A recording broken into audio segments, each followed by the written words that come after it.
Alrighty. On the way, though. Welcome and good evening to another fantastic Monday night with some of the finest D&D players in existence. I want to welcome all of you, our viewers, who we put all this on for, to sit back and relax. I'm going to let all our players say hello, and then we're going to jump right into our game where we left off last week. Let's start off with randomly. Let's do a guy for a difference. Let's do Claymore.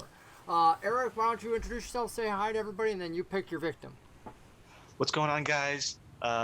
Eric here, playing the wonderful Claymore, the beautiful, beautiful Warforged. I am just looking forward to all the kind of randomness that's going to happen in this one, because we had a plan in the last one. Obviously, we chose the other path. So, I'm just really excited to see where this is all going, and hopefully we could all just stay alive along the way and just have a good experience, and then eventually get back to what we were doing before or whatever, But yeah, Brock, what are you thinking? Hello, everyone. I'm Brock. I'm playing Benoit, the half Goliath, half elf monstrosity. I'm looking forward to some action tonight. See where it goes. I mean, clearly you give us two options and we're going to create our own. So let's see where it goes. And I'm going to pass off to the lovely Miss Kitty Doe. Hi, Kitty Doe. What am I most excited for tonight? I'm excited not to die. And I'll leave everything else up to chance. Lysander is known for being lucky and for finding things to acquire. So, Shiki, off to you. I am excited.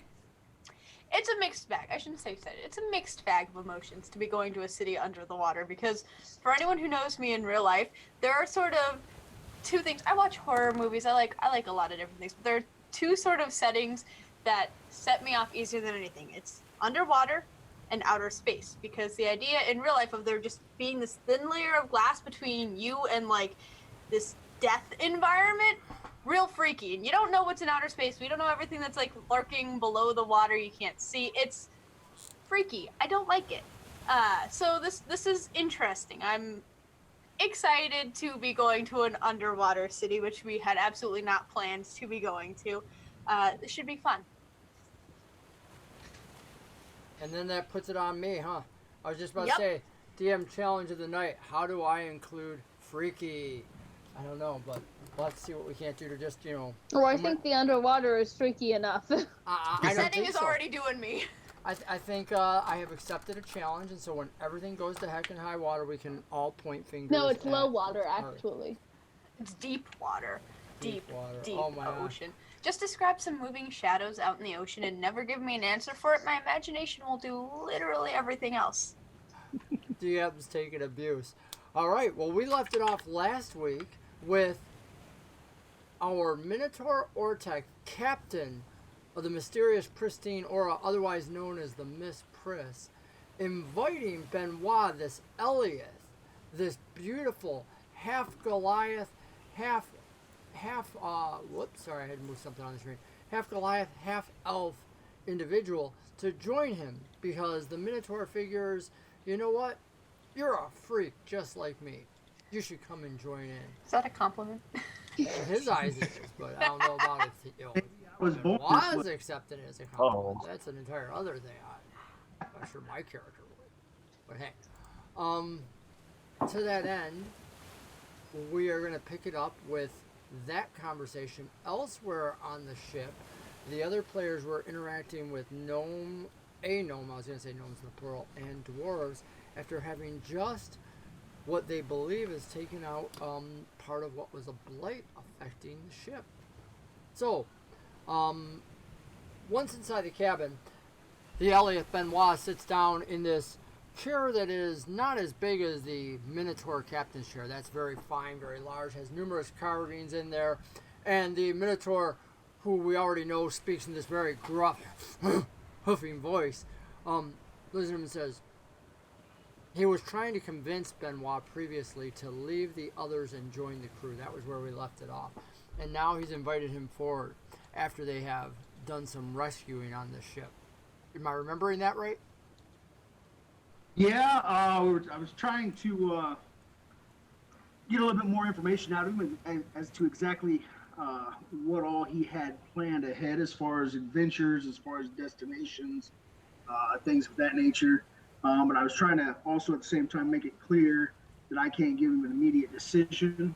That my group and I have been traveling together for quite a while, and we still have some loose ends to tie up. As the Minotaur is listening to you, he asks you about your background. He says very clearly, he goes, obviously, you're an outcast. Something wrong. Something from a time when the elves were more superior and large. He says, is that why you left Arenal? Now, as you know, Benoit, Arenal is the homeland of the elves. It's the place where they ruled, and it is the place where you actually came from in the mountains, the small Goliath community. So you're familiar with, again, some of the customs there of the elves, the long double-sided blades, some of the elves and their ancestor worship that create undead and whatnot. So none of which, again, of course, for your background, were you allowed to be part of? You were never allowed to create your own double-ended scimitar and whatnot. You know, they are very warrior-like. And your way was different. You're more like the Goliaths up north. You're hard like the stone. They're into, you know, killing and whatnot. So, what? I explained to him that I kind of was voluntold to leave the village after getting into a little bit of trouble. What kind of trouble brings you onto my boat? Just some trouble with some of the villagers, some of the elves within the village that we had going on. They didn't care too much for the way I handled things, and so I thought I needed to go away and learn some new aspects. Miss Pris, fear no elves. They know like water. You seem to do well in water. I'm good on water, on land, whatever need be. Says, need be here with Ortak. You, second, train you to be Miss Pris, Captain 2, in time. After me, after Ortak. I appreciate the offer. Like I said, I got some loose ends that I got to tie up before I can make that kind of decision. He kind of leans back his head and he lets out this bull roar. Murr! Who you need taken out? I don't need anybody taken out. I just got some business I got to handle first. You say loose end. Somebody. Need charge. I like him. I'm capable of taking care of any issues that arise. And he slams his hand on the table and he goes, that's what I like about you. You take charge. You do it. By the time we reach city, you give Ortek answer. Possibly. If body need be gone, you let Ortek know. That's true friendship. It's a better friendship than what Lysander has with him. I'm glad we're getting along.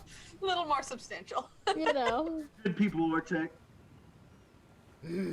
He stands Women up, and murder. puts across this big old furry hand, you know. You could just see the muscles on it easily, very close to the size of your own hand. Yep, I'll reach out and shake his hand as well. He grasps it, and there's a power challenge in the hand just to very friendly check you. So go ahead and make a strength roll, and we'll see how this goes. Let's see who's going to come against this. Oh my. Oh no. You know what? Good words. Oh no. I'm going to have to adjust the screen here for everybody else because they can't quite see your roll. But yeah, he actually kind of crushes your hand a little bit, so you didn't impress him too well there. But that's okay. You can impress him in other ways later Kind on. of stuck out and gave him a limp wrist thing here. What other way? Kill somebody. Okay. Yeah. Solid answer. That's it. I'm trying to remember the evil horse from Dr. Horrible with his evil death whinny, and it's like, now the only way is just to kill somebody. Bad horse. Assassination Bad horse. is your only option now. That's it. Bad horse. Now the only way you get to impress Ortek is to kill somebody. So, oh, poor Lythander. I'm sure the opportunity will come up real soon. And so from that point, let's cut on over to Claymore. Where did we leave you off, Claymore? What are you doing? I think it was me and Lythander that were left alone because With the gnome. yes, because Ionia went with the woman from that one clan, and obviously everyone else kind of just went their separate ways except me, Lythander, and the gnome. And all 4 players get plot points because before we had the stream start, and they were refreshing my memory on some details so that we could give all our viewers a nice, smooth, and easy show. So each one of you can add a plot point to your pool. I will take that. So Lythander, I think he's kind of handing it to you. Oh, is that what you think? I didn't have anything that I wanted to specifically talk to the gnome about. So the Lythander's just kind of. Wait, did I see where the captain took Benoit off to? Front of the ship. Front of the ship. Yep.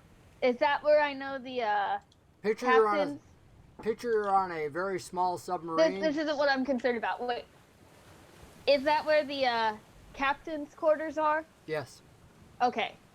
Then that's all I was concerned about. Lythander's just gonna play it safe till the end of the day. Okay. And how will you know the end of the day? Presumably when everybody else is going to sleep.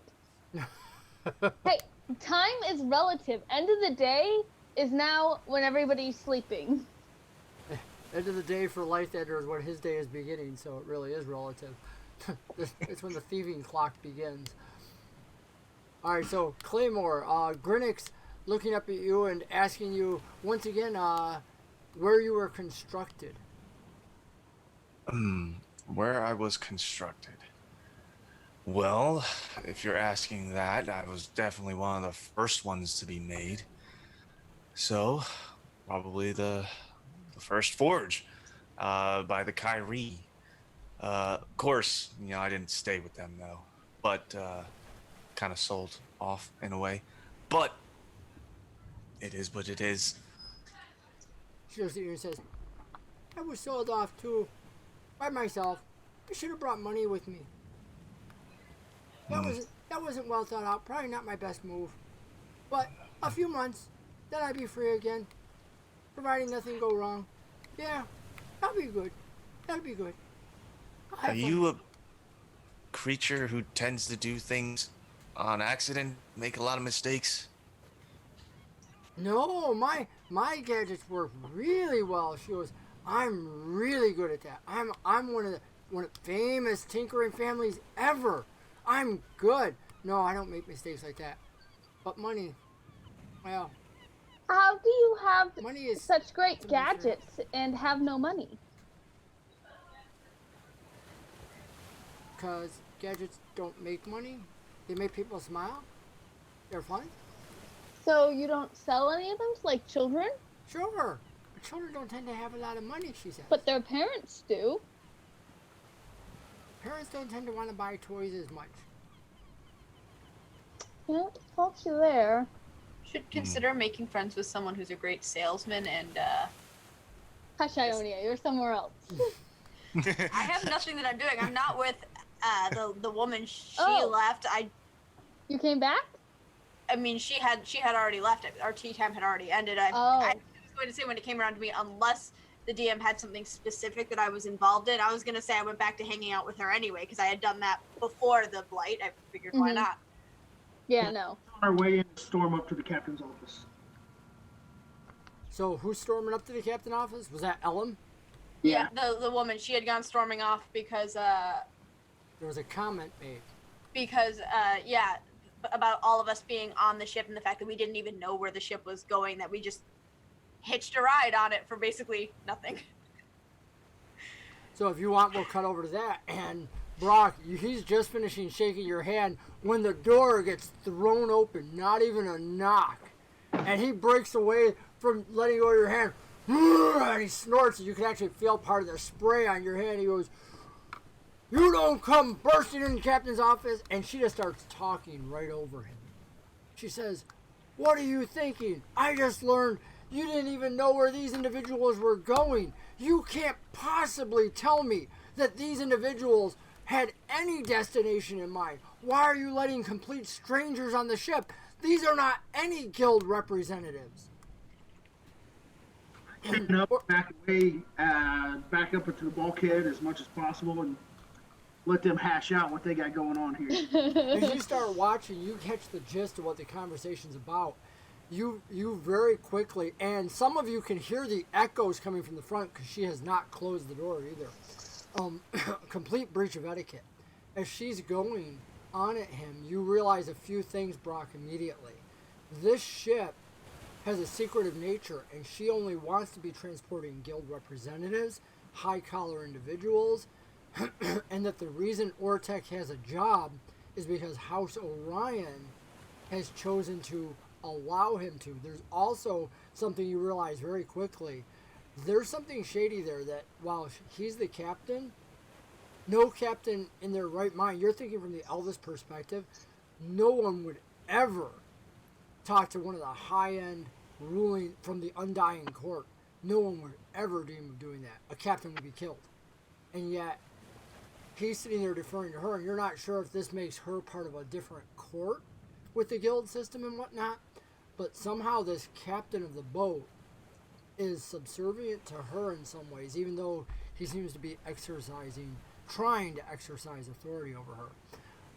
Clearly, the fact that you are not part of whatever guild, and yet that might seem confusing because I think Ionia might have mentioned something to you about a guild. Is that right, Ionia? Am I remembering that right? Ionia has no associations with any guilds. Okay. Okay, I wasn't sure if I was remembering that right. Thank you very much. Take a plot point for that, because I'm sure you know what I was referring to. So, thank you. I'm sorry my voice is kind of harsh. I gotta take a cough drop here. I don't know what's going on with my voice.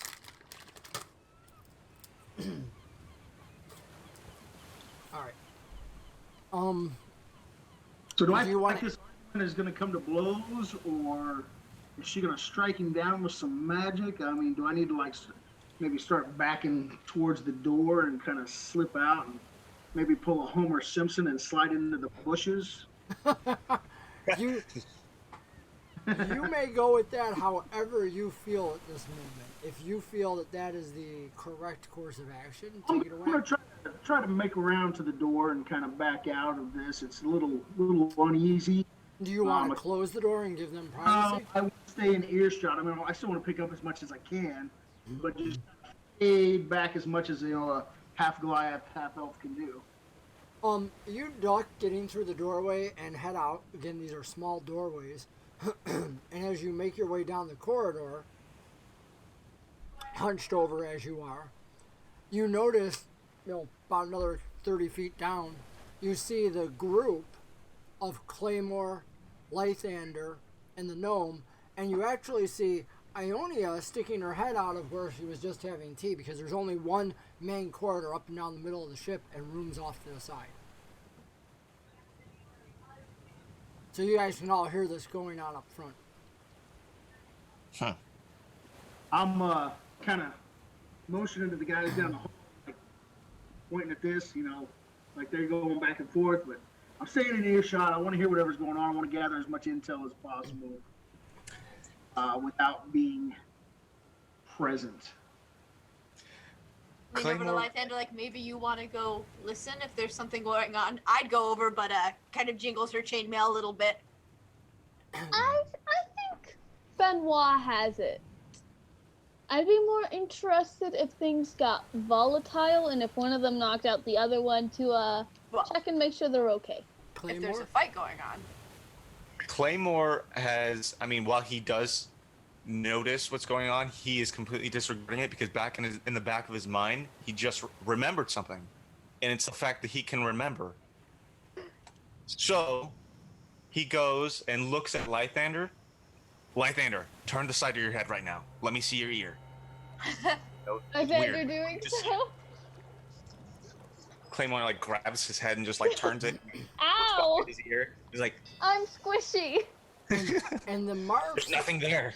yeah, the marks There's that nothing you were there? looking for have faded. There's maybe like possible for you'd have to scratch with your big old digit, which is easily one digit is bigger than the whole ear, but you can try if you want. It's either dirt, there might be something there. You want to paw at it a little bit. I do. You feel this big metal finger scraping at the side of your ear, like trying to rip it off. Squishy, very Yeah. squishy. By the time Just you're done, hang on, the just- whole ear and everything is just very red. The whole ear has come off. That's it. Yep, it's Like not Xander, there. the Whoops. one-eared bandit.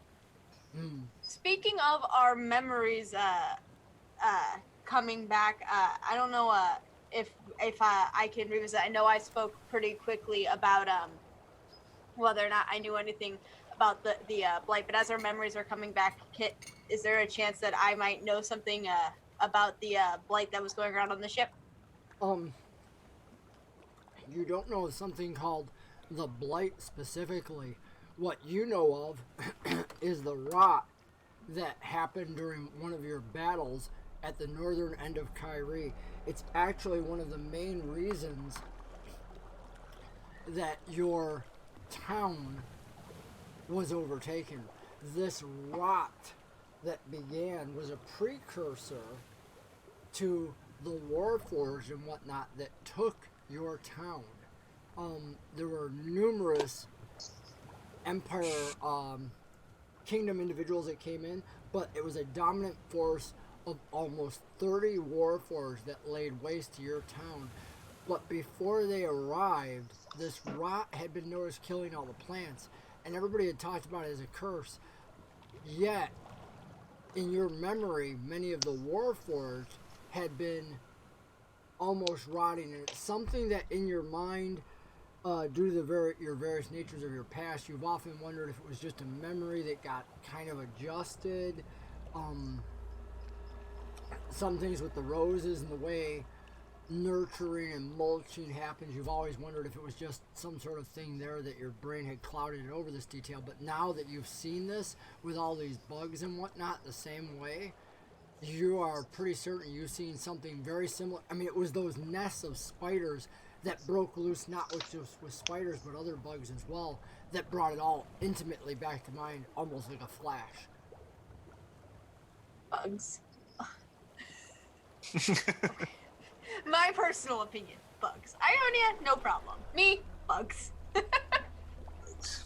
Okay. Okay, so you have some memories there. The conversation ends and Ellum comes out, closing the door behind her, seeing easily all of you kind of standing in the hallway. Again, it's only 20 to 30 feet long with magical lights above you lighting the entire strip.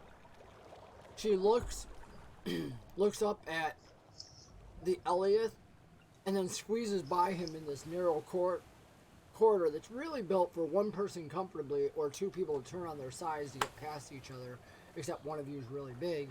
So she squeezes by you, goes back, looks at the other three of you, and then cuts into the tea room where she was. In the meantime,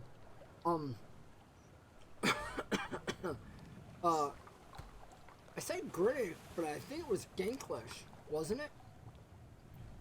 I want to double check. I can't read my handwriting, but I'm pretty sure the gnome's name was Ganklish. We'll double check that with last week's stream, just to make sure I'm not saying it wrong. But sorry about my throat.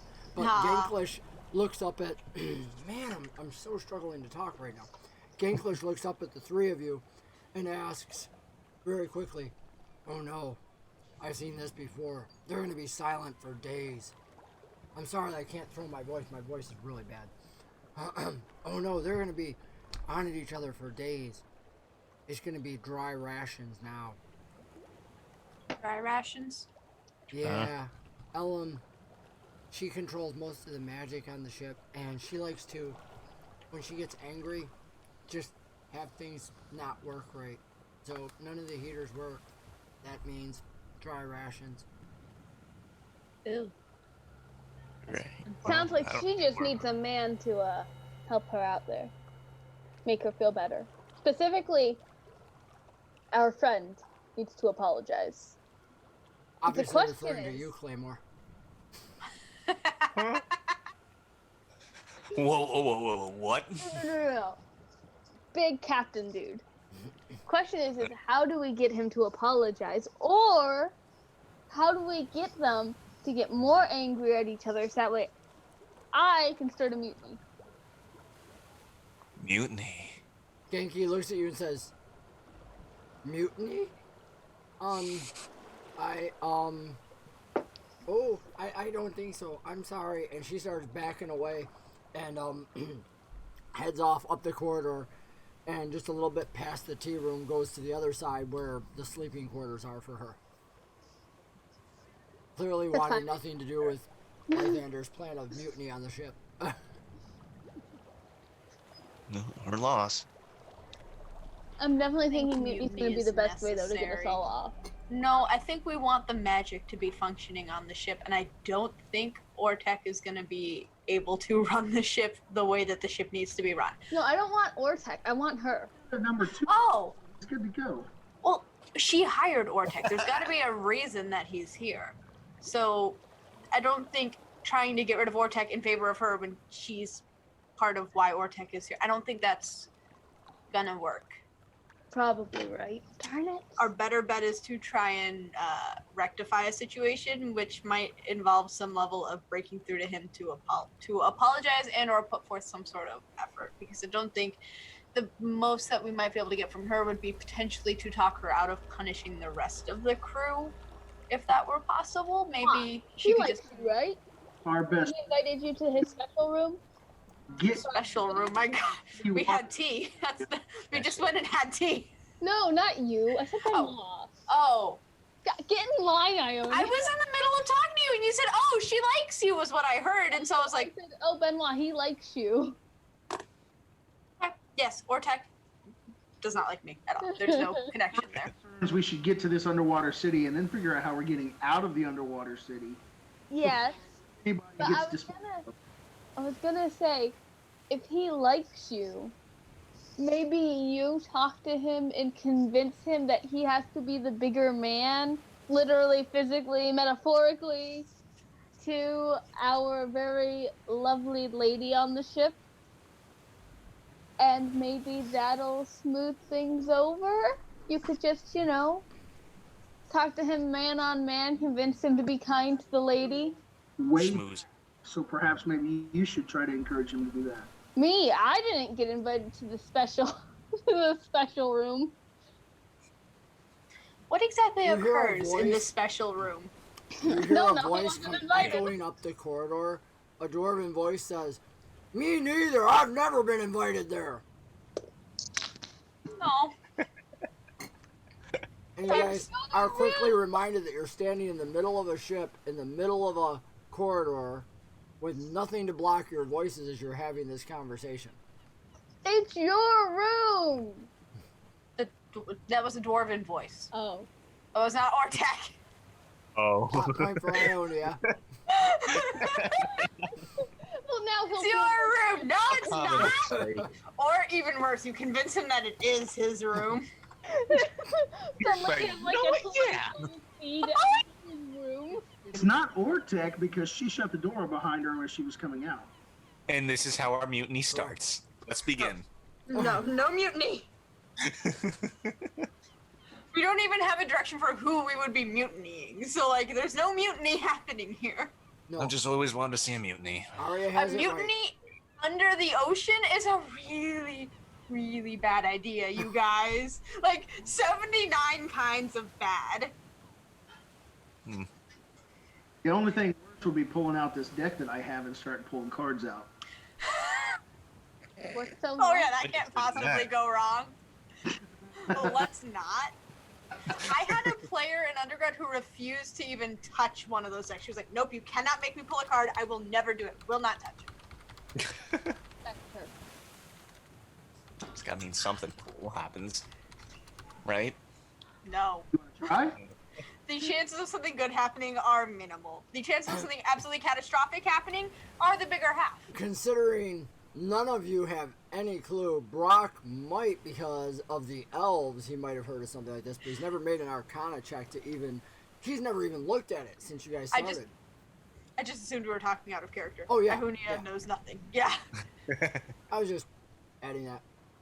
So, you guys, do you want to move out of the hallway? You know the dwarf is listening from behind you back at the far end where you can still hear them working away. The dwarfs know, and the gnome knows. So I mean, there's really not anybody else currently around that's going to matter. So I don't think it matters whether they. The gnome left. The gnome wanted nothing to do with us. She's like, I'm gonna "I'm head out." down the hallway and make sure everything's going back good with putting the panels on and getting the ship running and see if we balanced out as far as our controls on both sides of the ship now. As you start talking to the dwarves, they start explaining some of the magical things that they're doing, such as the 2 wands that they have were actually crafted by Elam. Or, the one dwarf says, Stone, the one with the odd stone-looking wand, he goes, or someone, one of them other guildies, I don't know which one, but he seems very dissatisfied not having the purple amethyst wand. But he starts saying about how when they use them on the walls, different runes magically show up, and that's how they're able to track different things in the ship. Plus, the captain has other controls, he says, that the captain's able to use either from his main room or from the pilot's room up top.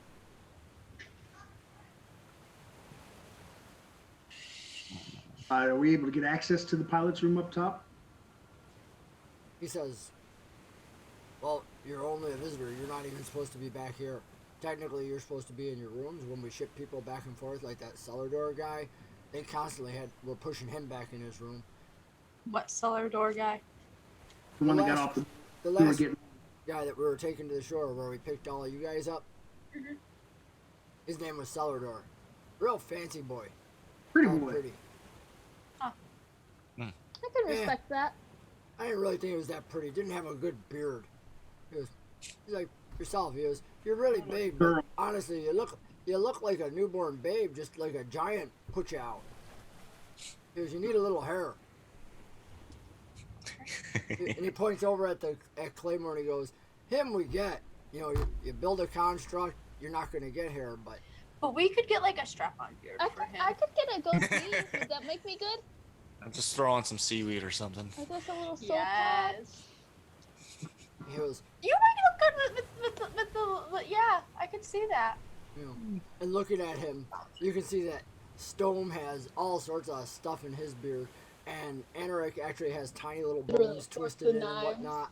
I have some beads at the bottom of my cornrows. He goes, Nice. "Good beard for a lady, but you're missing the main beard." Yeah, no, I don't grow hair on my face. Yeah, he goes, "Really makes you look funny." He goes, "Sorry." No, everyone's entitled to their opinion. Beauty is in the eye of the beholder. So, he goes, "We're going to talk about what's kind of obvious. You're trying to take over the ship?" We are not trying to take over No. the ship. Absolutely not. We want the girl to take over the ship. No, she's already in charge of the ship. We are not changing anything on this ship. He goes, "But No we just talk kind of of heard that mutiny word, at all." mutiny, came down here." He goes, That's not something that should be joked about on Anaric a and I ship. were talking about that. I said mutiny. I hardly know her. Oh my It was a joke. What? Who are you trying to? What are you trying to do? The dwarf just said he and Anaric were just talking about that. We heard you mention it, and we wondered, how that was going to go down and how you guys plan to survive. We're not. Are you guys are planning gonna that? die? No. What? No, nobody's dying. Okay. We are riding to the city that is far away from the sun, under the water, and then we are riding back out of that city. Make no mistake, you never heard that word come out of my mouth. He goes, I can't tell half your voices apart. He goes, none of you got that deep thing. You all sound like little tiny children with your high-pitched voice. He goes, in fact, my grandkids have deeper voices than you. Do I sound like a manly child, though? Grandchildren need to check that out.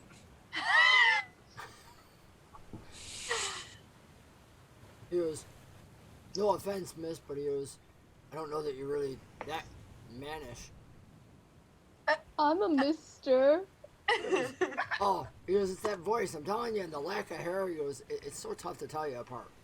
Casually, you know, I'm gonna pat get a Lysander's soul pack. back. Grow some facial hair. It'll do you a lot of good.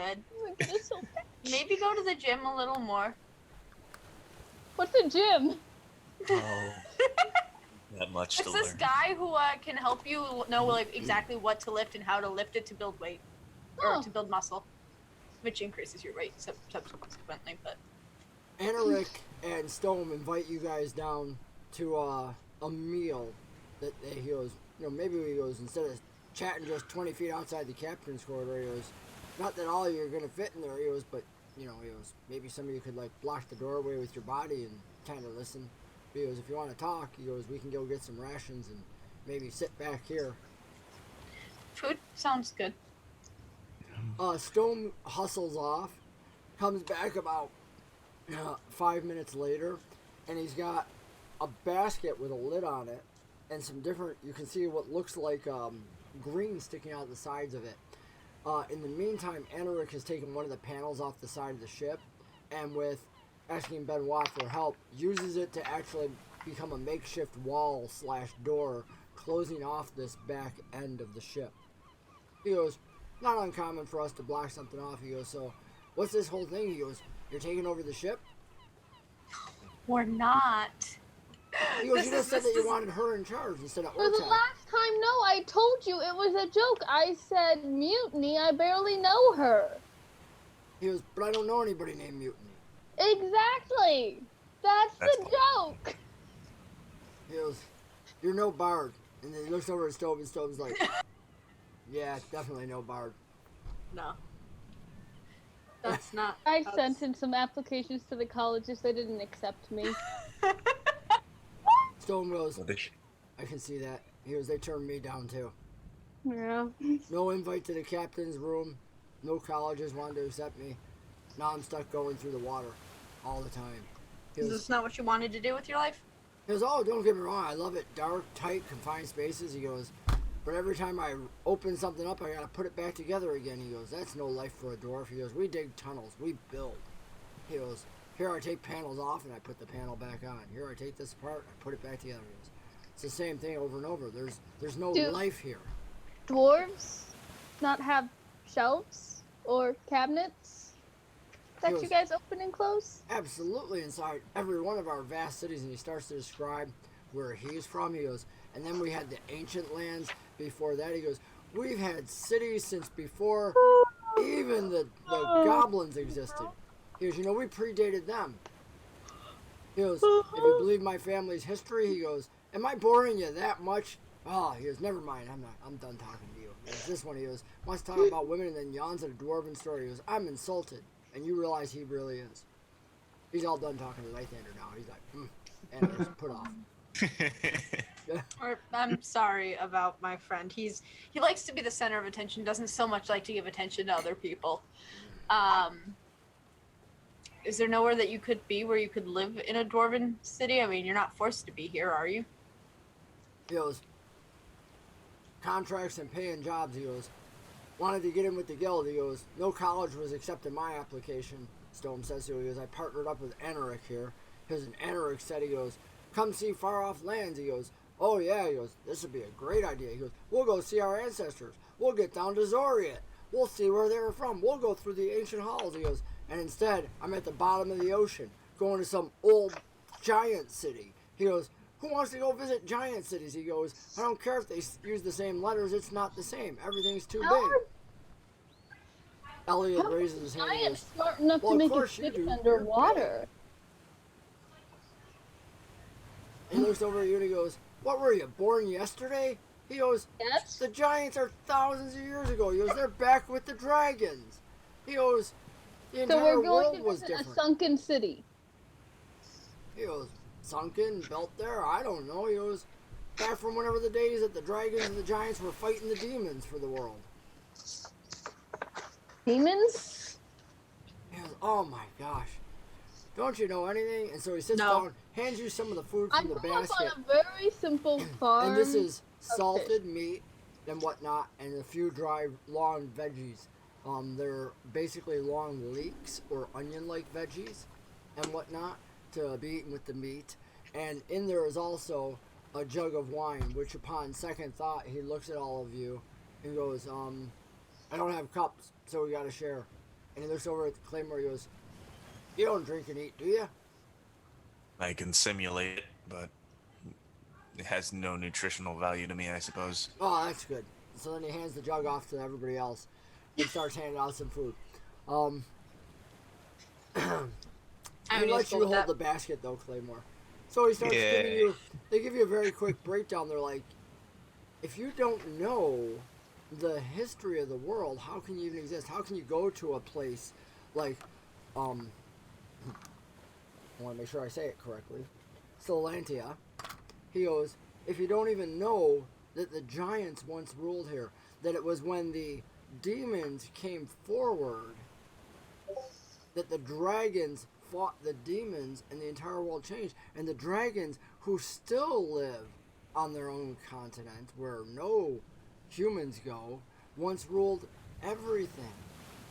And it wasn't until the Dalkir came, the spirits, if you believe it, the quarry, the individuals that of nightmares took over, and the giants fought them, that their entire culture ended.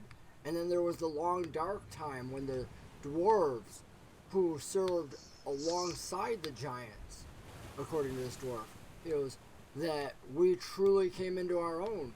He goes, but then our ancestors chose to remain underground and give other races a chance. He goes, and that's when you see all the goblins rise, and then the goblins fell in Corvair, and then the humans came into the picture, and he goes, and things get a little crazy over the next couple thousand years. But he goes, yeah, he goes, you know, the giants ruled everything. They were the product of the gods, if you believe it. He goes, whether it's the Dark Six or the other ones, he goes, that's all debatable. But yeah, he goes, the giants were the first. Well, just so you know, none of us knew we were actually headed to this city. We were under the impression that it was heading elsewhere. He goes, So- oh, now I looked at you, big guy, and I thought you were just heading home. Never been there, but would love to see it. He goes, well, we'll be there in, well, now that we're moving faster, probably less than, he goes, we might make it in 3 days. It all depends on how angry Elam gets and how much she over pushes the ship and what Ortek wants to do. I don't think she should be pushing the ship, what with the parasites on it. I mean, we handled a good portion of it. There might still be some somewhere we should really entertain getting a thorough search of every single inch of the interior of the ship before it goes on any real long trips, but we did get a good portion. Anorak likes your idea and says we should propose it to Elam if you're willing. And that Absolutely. since you're the one with the magic, that maybe we could do this together. I'd be happy to help with that. You guys want to do that? Let's Do it. Let's hit it. All right. So Stone asked the obvious and final question. So is this how the mutiny's going to start?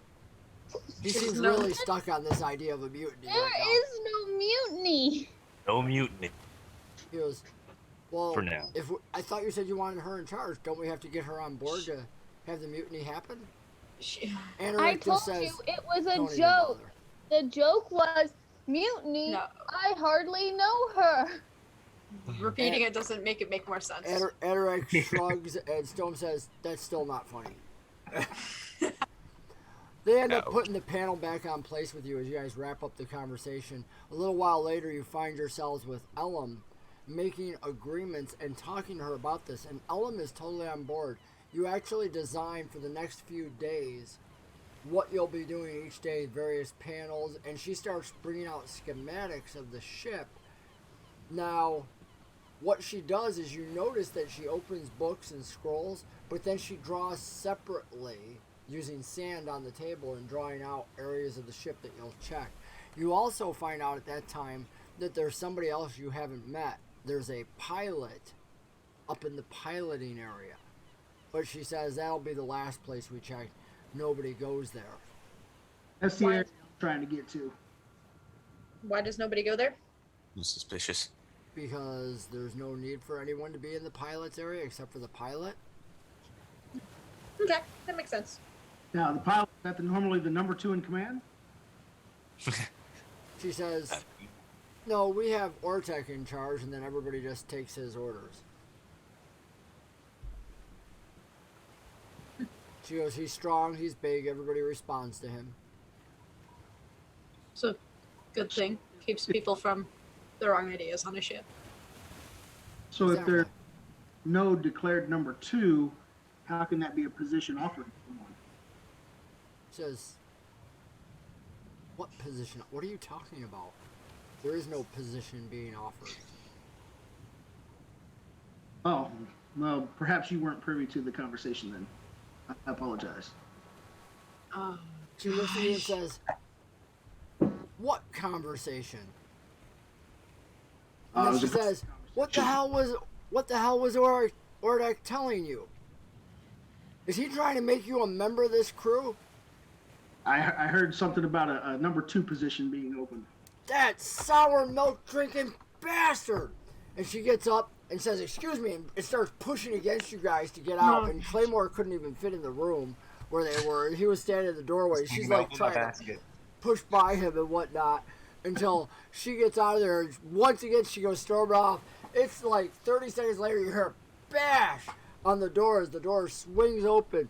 You hear the resounding blow of his, cow call as Ortec, responds to her, and there's a shouting match again about how dare he. Start to the He doesn't, mutiny. Mutiny. hi, yes, hello. Don't mind us. We're just stirring up trouble. That is all. What was I that said phrase in mutiny. Deadpool? She's out. Really know her. I'll watch, and Lythander can take a look around the room and see if interesting we can learn or gather. This place seems fairly straightforward. I say as I rub my pretend soul patch. The yelling gets louder, and as it does, it takes on a slightly more hostile tone as you hear Elam yell, "You stand the hell back from me right now!" And she starts getting foul, colorful language that she's bursting out with. Oh. Things are getting serious. Just keep distant, but I'm kind of listening. Maybe we should take a step down there. As you're I listening at say- the hallway, you see Genki's head stick out from the thing as she's looking up there and looks down the corridor at you guys, and you can see the dwarves down at the far end of the Oh gosh. corridor who had come and heard what was going on right here, but they already knew the layouts of the ship. They didn't have to have it all explained. They just knew that she would give them the order, so she didn't stick around while she explained all the layout to you. Moments later, you hear Ortec once again give his loud cow as a steer, almost that challenge, the same way as he'd done with Benoit. I'm gonna start heading down that way. Somebody may need to intervene here. Sticking your head in the doorway, you see that Ortec is glowering over her, his back almost arched as he looks down at her, and you see that she has a wand in her hand, and the wand is actually glowing with a red light around it. She's not pointing it at him yet, it's down in her hand, and she's looking up at him, and he's just like trying to totally intimidate her. And right now they're yelling about who's in charge here.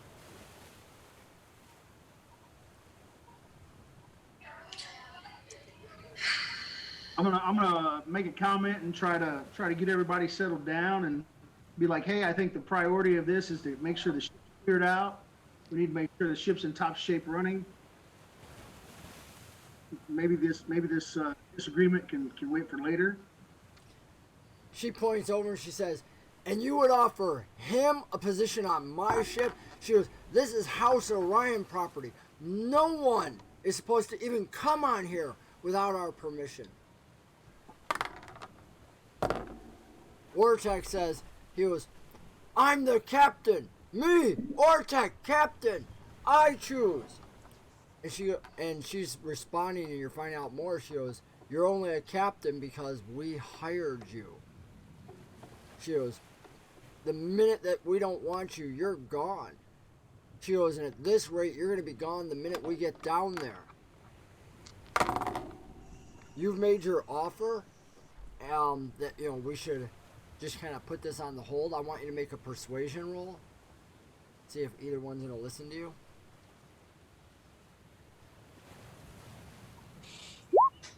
No.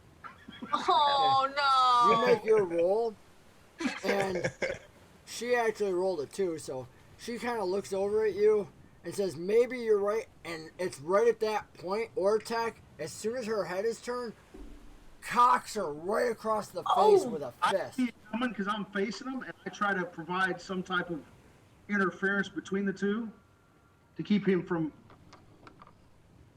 making contact.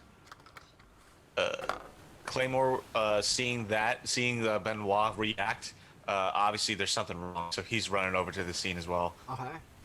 I'm gonna also be kind of make my way over, but I'm not gonna try and push past Claymore and create commotion in the hallway. Yeah, it's a very tight hallway. Again, these are built for one person, tiny doorways. Benoit was at it, so as you guys are hearing this, and Benoit makes his offer, and Ortek, who is just waiting for one moment when she looks away. What's your dexterity there, Brock? Dexterity is a 20, I believe. 20. Yes. So I'll give you a chance to outroll him to see if you can get in there. But otherwise, he was already waiting on this moment. He had a ready reaction to happen. Well, but that was the reason I stepped down there, is because I felt that it was going that way in the first place. So I would have been. So what do you want me to roll? Give me a straight dex roll and add on your +5 to your roll. Woo, Oh, nice. baby! You had come in with this serious intent. He goes out, and literally, just as his hand is just starting to connect with her, you actually catch most of the blow by imposing your body and pushing his arm away. So while he does actually connect with her, he doesn't lay her out, as was his intent. Instead, she goes stumbling backwards, and now she raises her wand and she gets her action because you've just used yours to step in there. We're going to have you guys roll in for initiative order, since this has definitely gone to combat, and there's really not much I can do to stop that. So go ahead and roll it on in, folks. Where are the tokens? Should be right on the screen. I'm looking at them. Yep. I just have to find them. My screen was zoomed in. Oh, Whoops, let me. hold on 1 second. There you go. Try that again. There we go. And initiative. Lythanders came in just fine. Lythander, did you click on your token first? I did. There we go. Yeah, Did it Lythanders is up make there. a new? I see it 24.2. It's not displaying on my turn order thing. Oh, well, it's up here on mine, so he's at 24.2. I'm only seeing 2 tokens online.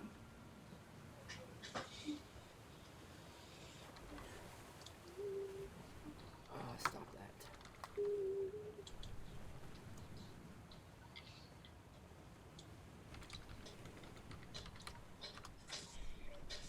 There we go. 1 second while I put their rolls in.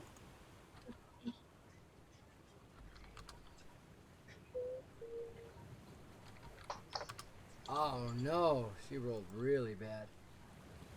And then sort them by descending. Okay. Only barely worse than You me. guys need to turn on your odds. I'm just going to add, roll for each of you. 0.2. And what's your D10? Wow, you got it 0.3. So, wow, they were both kind of pretty rolls. But you guys should turn on your tiebreakers. That way, it's all up there. What? And I don't know which one is Lythander, so there's actually 2 on my screen, and if I delete one, one's going to end up being the wrong one, whichever one I delete. Always is. Alrighty. That must be the other one. There we go. Perfect. Okay, so, Lythander, you're trapped at the back. There's no way you can get through. The captain's inside the room. You just blocked his blow, which again was a ready to action from the last turn. So,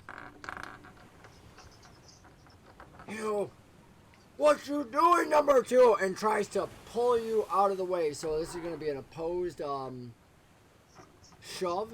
So he's going to run against you. I want you to make a strength athletics roll to try to block him, please. Strength. Athletics.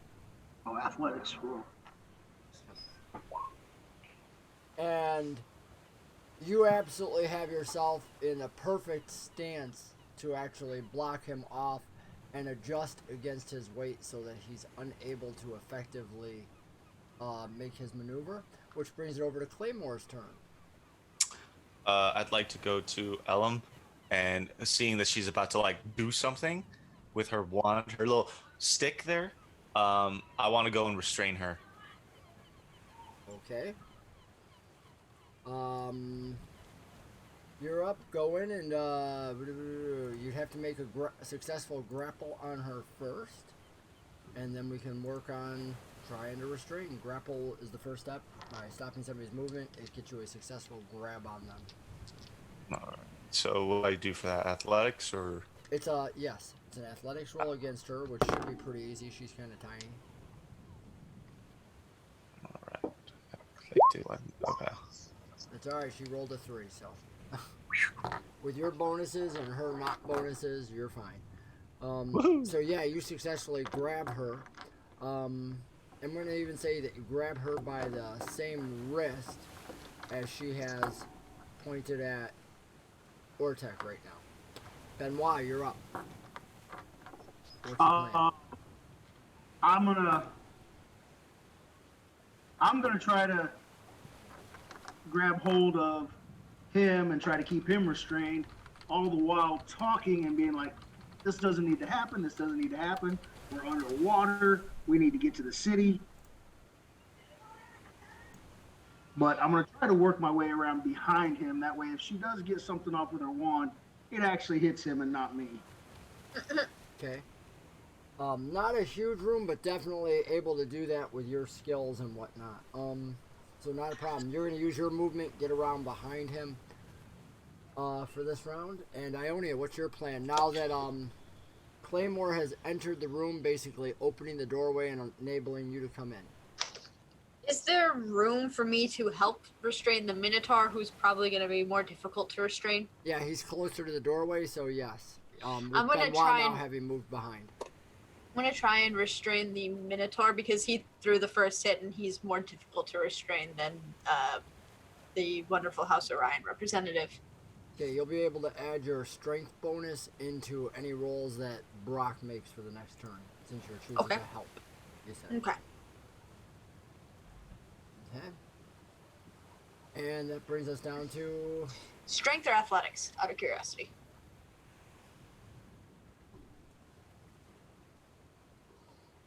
That would be strength. Athletics, yes. Athletics, sorry. All right, you get athletics. You get an additional +4 to any of your grapple checks here, Brock. Okay. Had to know if I got that sweet proficiency or not. Gonna be beastie. Because now I have the option of using strength or dexterity, correct? If you have that ability. I believe so. I believe that's part of your character. Yeah. Yeah, so. Yeah, that's a special character ability. That's not a normal thing that people typically have.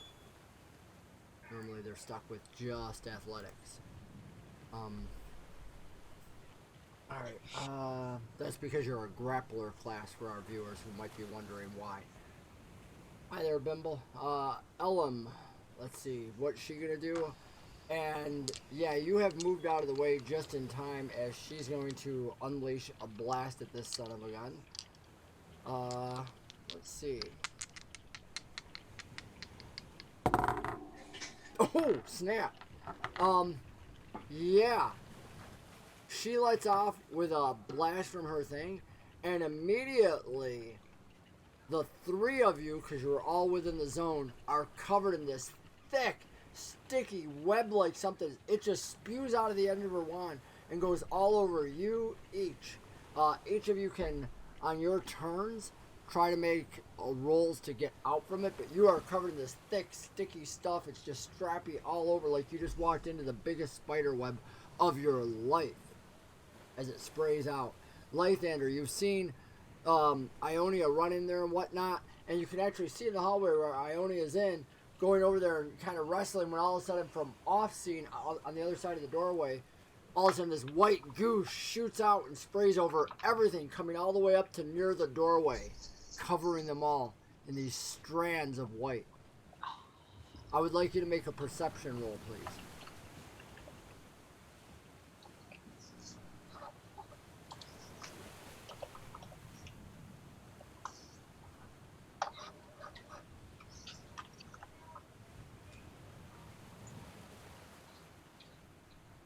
Who's making the perception roll? Me? Lythander. Okay. Me? Oh! I was gonna say, I was like, I didn't think it was me. No, I talked to I her thought about it was what she Ionia. could see. I'm so sorry. You're up.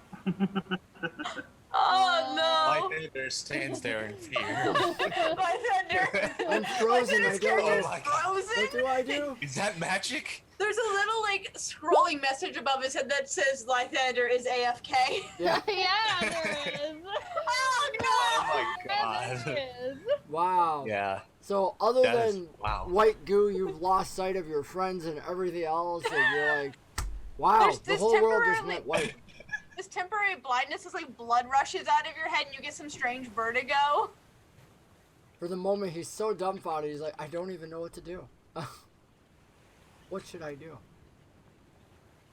Well then, what do you want to do on your turn, Lythander?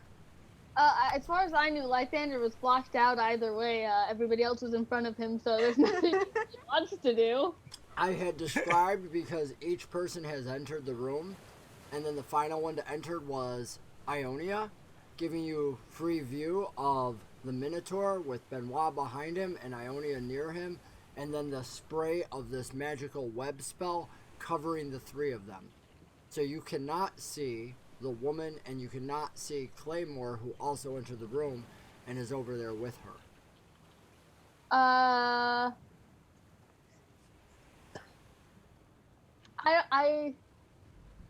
I can't see any feasible way that Lythander can help this situation, so he's not gonna do anything. Thanks, Lythander. You know, sometimes the best thing someone can do is to stay out of the way. Hmm. And to block the door in case somebody tries to like run and do something stupid, you know. Ortek. That Lythander will notice.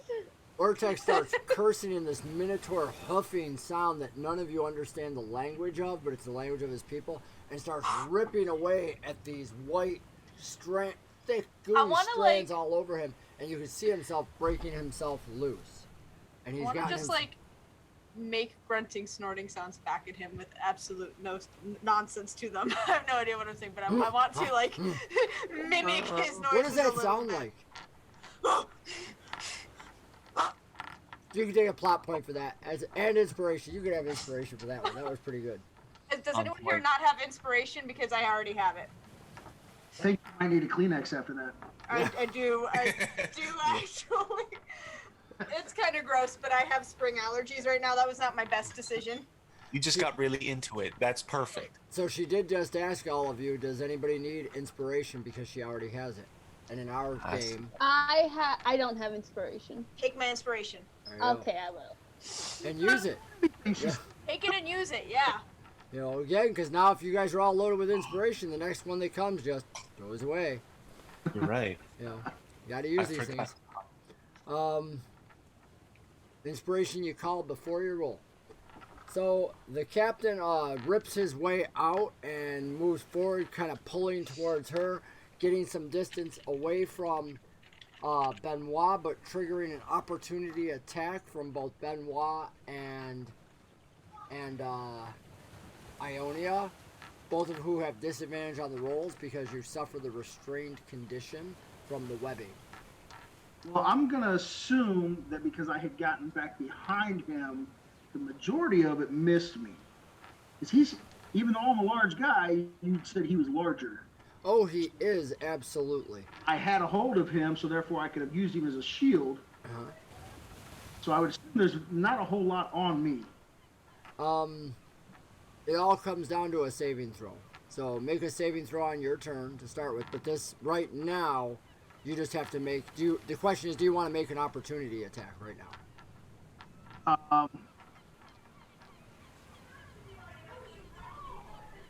I was trying to restrain him, not necessarily attack him. So Can I take a second real quick, because I feel like this is something very important to address since we're in combat. For the sake of this entire combat, should I decide to make an attack, all of my attacks are to go unconscious and not to kill. Very good.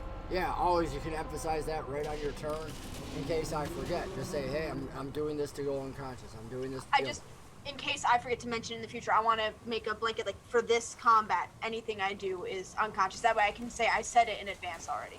Sure. Absolutely. I was trying to get in and kind of wrap around his arms and like chicken wing him in, Okay. so that he was restrained. Like I was fully behind. I was trying to get into his arms and get my head put into his back, right between his shoulder blades, and kind of press out so that his arms are pinned back behind him like this, and he's unable to really move, which means he wouldn't have been able to rip the white stuff off of him and break free.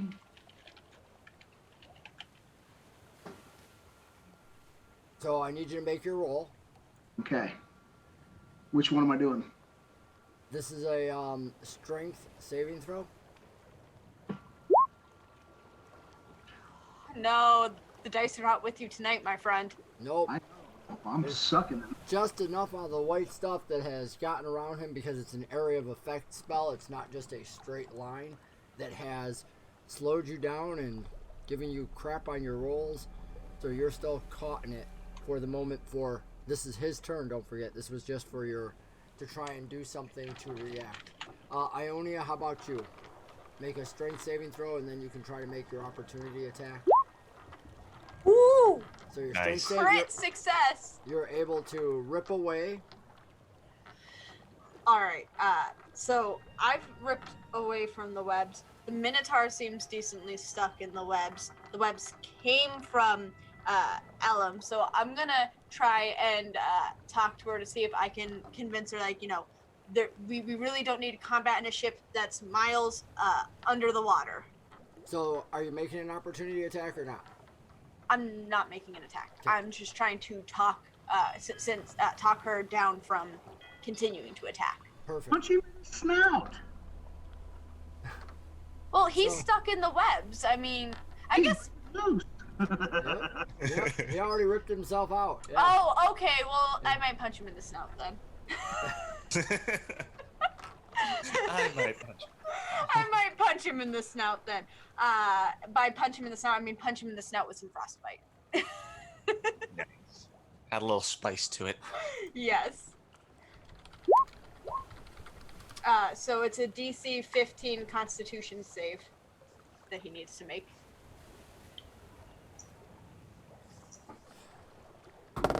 Against the damage. Okay, he fails on that. Then it's 3 cold damage with like little like frost patterns on like his snout. Okay. And that's considered a melee attack? Yes. I mean, well, it's a spell. It's a cantrip. I just was adding the emphasis of like I'm gonna punch him with it. I'm not doing any. The spell is doing 3 damage. Okay.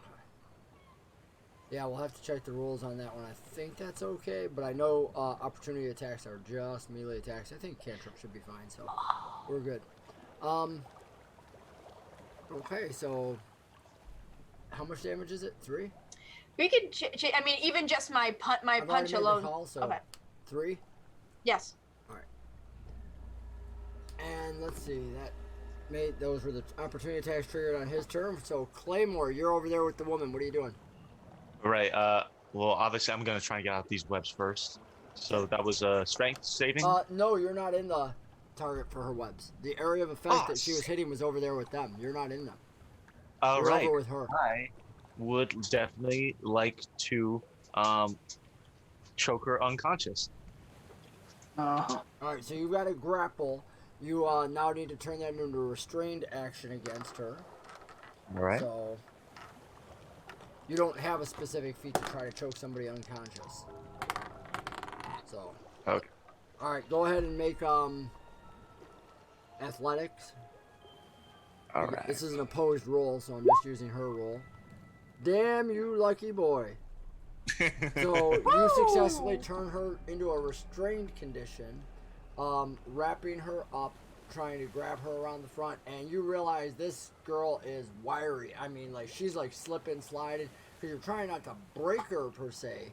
You're trying to just wrap her up, and she is slippery as a son of a gun. But your one hold on her arm allows you to wrap around the front of her, and you have her successfully in the restraint. Restrained D&D 5e also restrains you, which means you can't do attacks. You are restrained, she is restrained. It's kind of like a wrestler's move. You wrap each other up, Right. giving both, the restrained condition. At least that's the way I'm remembering it. So. Incapacitated, at least. Yep. In a sense. Indeed, that's a different thing in 5e, but we're not going to get into that. We're not splitting hairs. You're on the right. You're on the right train of thought. All right, so you have successfully taken her out as a combatant. Benoit, you're in the things. You may now make your regular athletics check, yes, to try and break free. This is not an action. This is just part of your thing. You successfully break free of the webbing. What do you want to do on your turn? Do I still have a hold of him? I don't have a hold of him. Correct.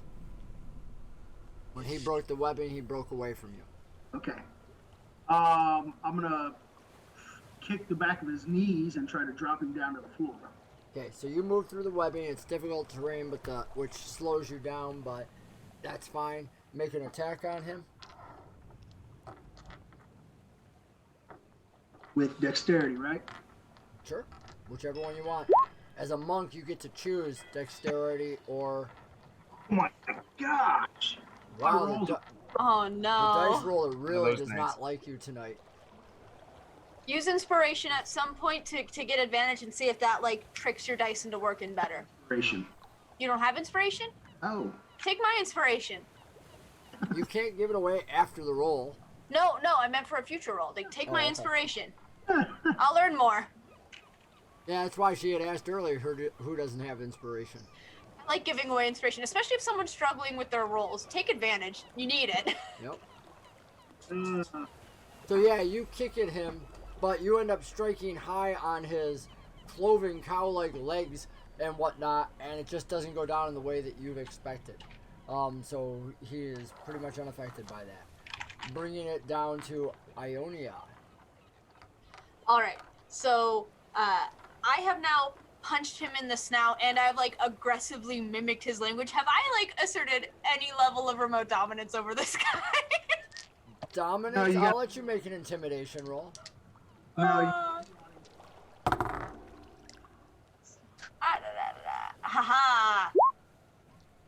I'm good at intimidation. Okay. You continue. Do you want to continue to mock him this turn? Is that what you're doing? It wasn't so much trying to mock. I just don't know what I'm saying. But yeah, I'll do that, and I'll give him another good punch in the snout again with frostbite, just to try and I'm remembering Guardians of the Galaxy where the blue guy, every time the retailer tries to speak, goes, he's like, but sir, this time, as I'm not mocking him but asserting the dominance, I'm gonna end my snuffing and grunting with a kind of scream, this guttural sound to really drive it in. Are you doing anything else physically to him? Punching him in the snout. Again? Continuing with the snout thing, yes. Okay, go ahead, make your attack roll. Oh, he has to make the, because I'm doing the frostbite thing, I'm just choosing to punch Okay. for flavor. For flavor. For flavor, yeah. So, literally, his snout is covered now, like all, snow and frost, and it's kind of like up his nose and everything else, as you like, at him. And you guys see as he staggers backwards, takes a couple steps back to the side towards his big desk, where he stumbles into it and puts his hand on it. His eyes big and wide, total attention off of the woman now. And Claymore, you have the woman. Ellen tries going against you. She's got disadvantage the same as you. You both suffer this right now. Go ahead and make a dexterity. You can make, acrobatics to try to hold her, or you can make athletics, whichever one's better for you. You probably want to go athletics.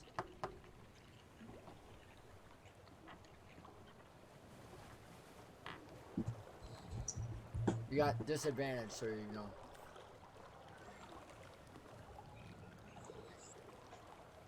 Is it not popping up? Did it pop up on your screen and not ours, or Who's supposed to be rolling? Eric. Claymore? Eric. Oh my Because god. he's holding I'm her? sorry. Oh I didn't hear my that. God. I was so It's happening to all of us. I was sitting here like, To fight. I was It's sitting a here like, I curse. could have sworn he said Claymore, This but is then when the nobody was oddest- responding, This I is was the like, oddest session ever. Like, nobody, seems to know. And I'm like, wow. This is... I heard you mention Claymore. To be fair, I heard you because that's part of why I started posting something. But then when nobody was responding, I thought somehow I'd missed a transition back to me. It's the cold. I- Everybody's out of it. My Everybody voice is out of it. Huh. Jeez. Okay. Actually, what I would like to what was it that I needed to do first? I mean, we're both in the restrained position, right? You have disadvantage. You're trying to hold on to her. It's her turn. She's trying to Okay. break the restraint, so you're making an athletics roll. It's an opposed roll against her trying to break away. She is There we unable go. to break away, so she gets to do nothing else on her turn. All she can do is try to break away. Such as on your turn, again, if you try to do anything else, you will literally be giving up the restrained condition. Now, you can move with her and whatnot. Anybody with a grapple can, well, restrained you can't, because restrained stops them doing anything. So, yeah. You're stuck. Yeah. I mean, unless you choose to break the restrained condition and do something else like punch her, attack her. You could, Oh, I like... could still talk to her, right? Oh, yeah, yeah. Words are just as powerful. But all right, yeah, rolled a 24 on that one. Yep, yeah, so you have her tight. So now what do you want to do? I want You've to just talk. seen... Yeah, you've seen Ionia just do this whole frostbite, freezing. Yeah. So she still has a wander in her hand, Yes. like gripped. All right. Claymore's gonna go. Drop the weapon, or I'll drop it for you. Ooh, make an Just straight intimidation up. roll. That's a straight intimidation. I love it. Oh, you're gonna have to roll well, buddy. She's Queen Bitch. Yeah, Queen Bitch is like, I've ended Warforged like you during the war, and I'll end you too. Oh! Yeah, Nah. she rolled a nat Okay. 20, dude. I was like, Queen That one Bitch came chance. Funny, out. instead of intimidating her, she's intimidated you. She's like, dude, you're pissing me off. But you guys are winning. I mean, you guys are absolutely, this is awesome. Yeah. Alright, so it's top of the round, Lythander. You can hear these conversations going in there. You hear a female bull snorting away. And, I don't know if you can see the frost. That's up to you, because, again, the three of them really aren't that far apart. You know, Lythander rolled a nat 0 on his perception last turn. I don't even know if he realizes there's a fight going. Lythander has become Well, that very was- intrigued with, like, there's some dirt under his nails, you know? He's gotta check that out. He's not doing light. anything. He's got no idea really what's going on. Just because that nat 0 needs attention. Okay. Yeah, it was for something else I was having you roll for, I don't but think I you like can roll a nat 0. Well, it was a nat 1, and I have a -1 to perception, Oh, what? which makes it a natural 0. it. He's like, if nat 1s are bad, what's a nat 0 do? Put you in reverse.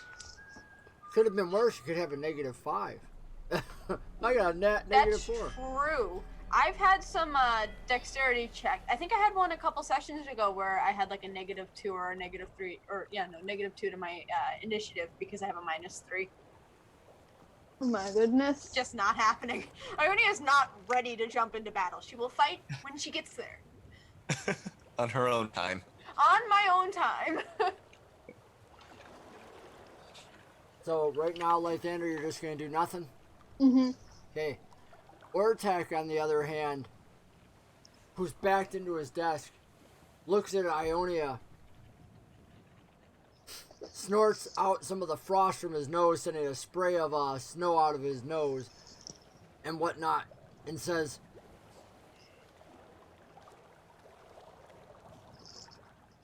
"She right," and pointing at you, and he goes, "This go too far. You all go back to your quarters." And he looks at Ellen and says, "You too." For the moment, Claymore, you're up. Do you want to do anything? Or I mean, we can. I'm gonna just straight up talk to her. I'm gonna keep the restraint going until I'm gonna say, are you chill? Are you relaxed? Can I let you go? She responds with, "Ortek, I will end you like I'll end this clown holding me." Continue holding, man.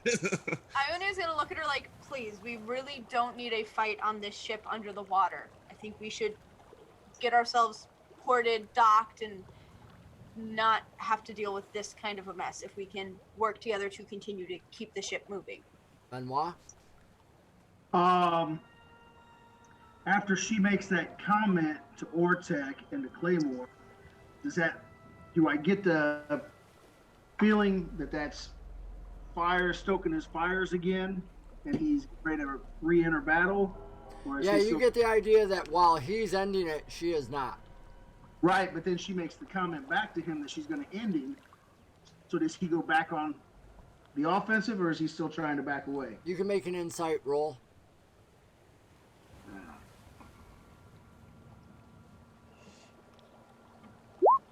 Hey, finally! Woo!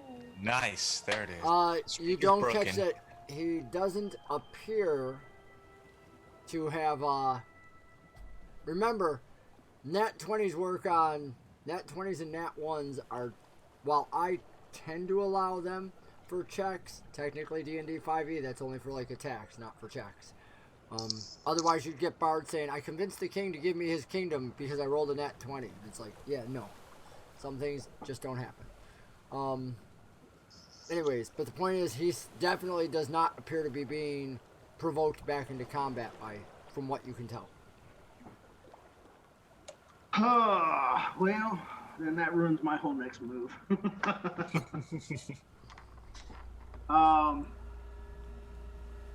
Ionia has pouted her chest well and been thoroughly assertive. I step up to him and I just put one hand on the shoulder, and I'm just like, this needs to end. This doesn't need to happen.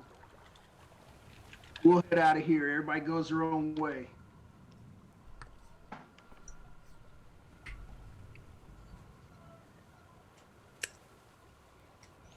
Everybody make a wisdom save except for Claymore. Claymore, are you immune to sleep?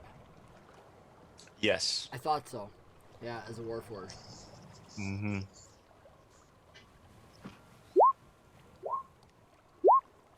Oh. Oof. You know, being that aggressive in Minotaur just kind of takes it out of you.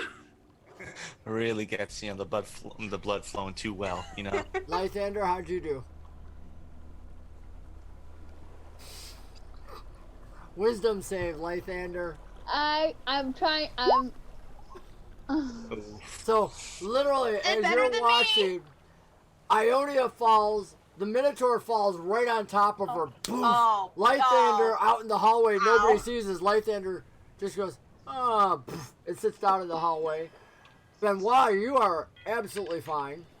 And Warforged, you're totally unaffected. As you just watch, you guys both see these other two pass straight out. Are we both aware that it's the woman who's doing this? because this makes sense in Claymore's brain. You didn't have it make sense in Claymore's brain. But you All didn't right, see something because you were you're restraining her, so no, you can't have noticed anything. But if it makes sense, do it. Claymore's gonna tell Benoit, knock her out, knock her out, as in insinuating, like, punch her in the face a couple times until she's out. Whatever it takes. As still restrained. I would assume Benoit's been around and seen enough magic to know whether taking the wand from her hand or not would make a difference. Yeah, especially, yeah, that would definitely seem, it's probably her focus item for doing it. Because you didn't see her pull out anything else. I'm going to head over and snatch the wand from her hand. Easy enough to do, she can't out-strength you on that one. And I told her she needs to calm down. No one's trying to hurt her. I was trying to step in and prevent the attack.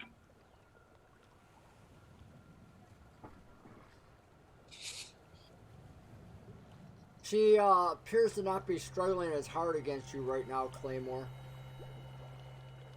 And she goes, I will not tolerate his insubordination. And if he brought you on here just to try and take my ship, I will end you all. She goes, this ship will sink and we will all die at the bottom. Sounds like fighting words to me. I tell her straight up, I said, look, he made the offer and I told him up front, I'm with my crew, and once we get where we're going, I don't want your ship. Your ship does me no good. She goes, well, I can't trust him to be the captain anymore. She goes, if you two lock him up, she goes, bind him in one of the spare rooms, we'll seal it off, and I'll deal with him when we get to our destination. Works for me. I'm okay with that. If he lets you go, are you going to keep your word? She goes, you have the word of House Orion. She goes, that is beyond question. I don't mean to insult. I'm just not familiar with your customs. I would give you inspiration, but you already got inspiration because you just brought in your background. That's absolutely beautiful. So, yeah, you're not familiar with him, and she kind of sighs and snorts. To Ionia. Ionia is asleep. Underneath the Minotaur. Underneath the Minotaur. An asleep hand reaches out and receives the inspiration and puts it in a pocket. She kind of mumbles to herself, oh, thank you. Maybe that inspiration will help get her up out of the floor. Nope, till she's slapped awake, she won't be waking up. Okay, not for a few minutes anyway. If Claymore releases her, then I will turn the wand around so that it goes back facing her and stretch it out like I'm handing it to her. So are you going to release her, Claymore? Yeah, Claymore's gonna go ahead and slowly release. Just nice and easy. You never know. But yeah, release.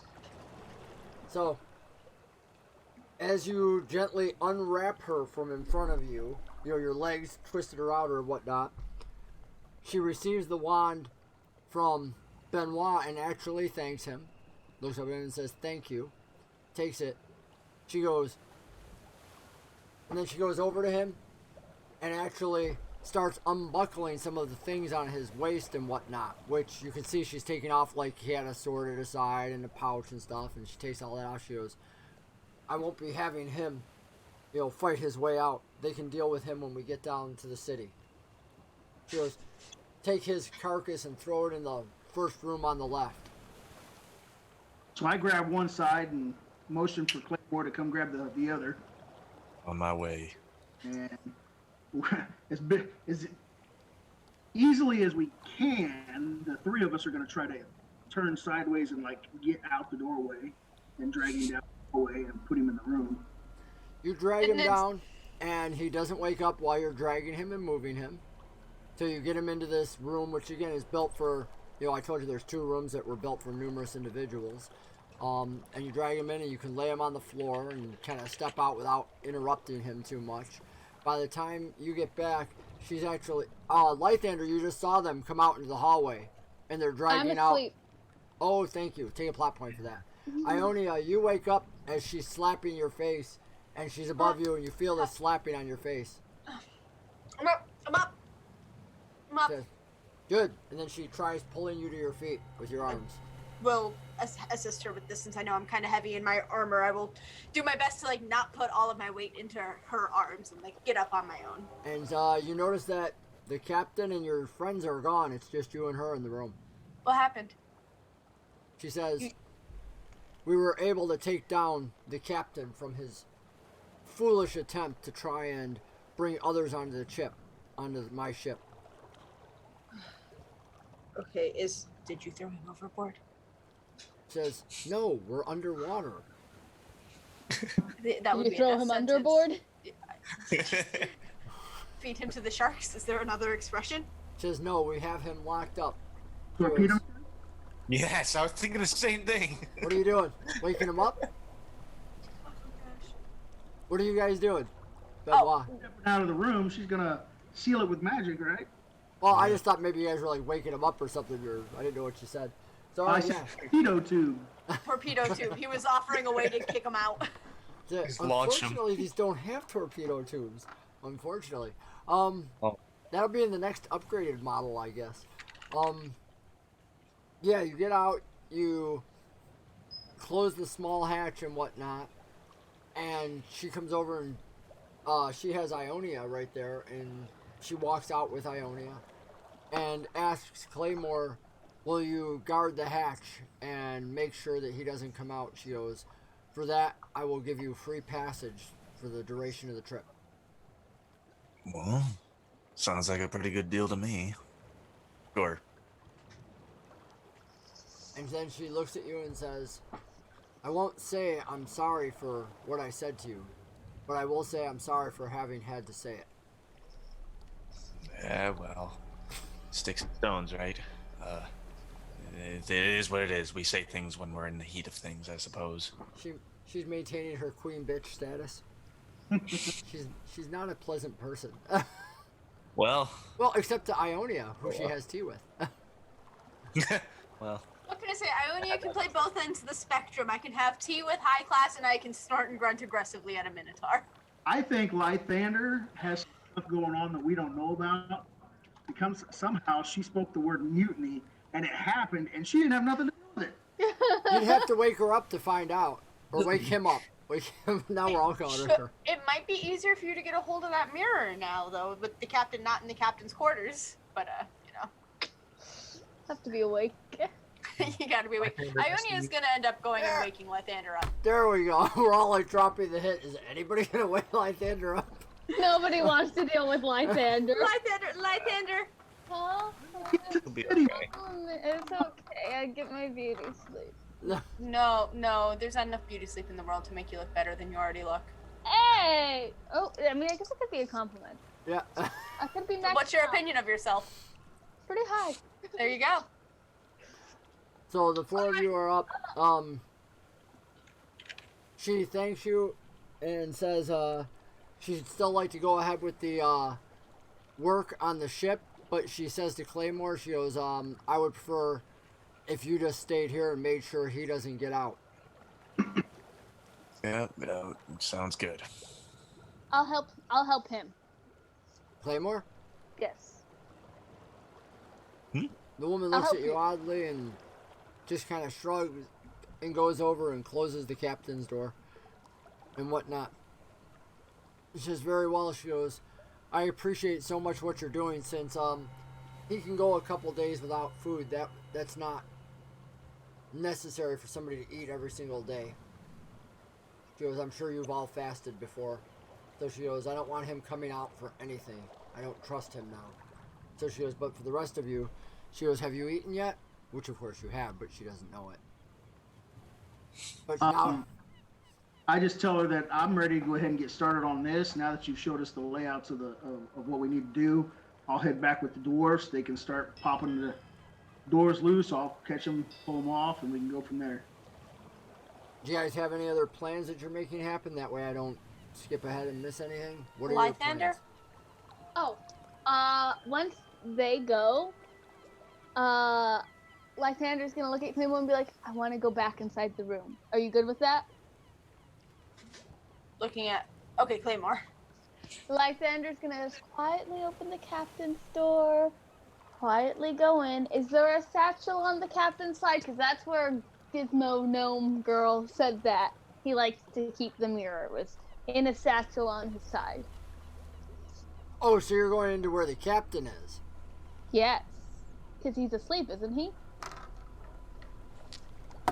But she took everything off of him and put it Oh, in she did? the room. Oh, yeah. Lythander doesn't No. know that. Lythander. I was wondering if Okay. Claymore was That's gonna tell you. Yep. Nope. Whoops. So you are in the room, and he does appear to still be sound asleep. Because Lythander just totally, oh yeah, whoop, let you in. And you're there, and you notice immediately his sword's gone, the pouch at his side, his belt. He's got a big ring still in one on each side of his nose, and he's still got the things on his horn that you could try to take. No, I'm just gonna quietly leave the room with my head down a little and close the door. Ignore the fact that I Oh, will not pretend I can remotely draw a minotaur. I give it horns and like an animal-like head, you know? That works. I like it. there you go. Yes. Take a plot point for our, giving that to our audience that they can see that. So yeah, you sneak back out. Room is closed. He's still asleep. Claymore, Yeah, that's you- all I wanted to do. Okay. Well, that's odd. So She just had to go say goodbye to her best friend. So- His best friend. Lythander's a boy. Yes, but you're a girl, so this happens a lot. Very feminine Very feature that feminine Lythander has. sounding man. You really gotta grow that soul patch in. oh, that's too funny. There we go. There we go. So I think we've heard that comment somewhere else before. I'm a man. he now has the goatee. So the next few days, as you're continuing to work on the ship, the atmosphere is much, much more peaceable, except for Claymore, who this individual continues to open the door, complain, and day one, he's aggressively struggling against you. You have advantage because of the size and the doorway and whatnot.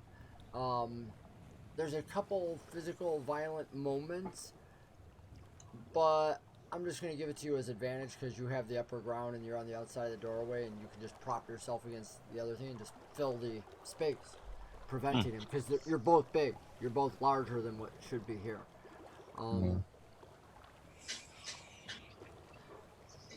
The second day, though, he changes tactics. He speaks to you in a much kinder voice, says that he's calmer, and explains in his broken way of doing so that you don't understand, he says, that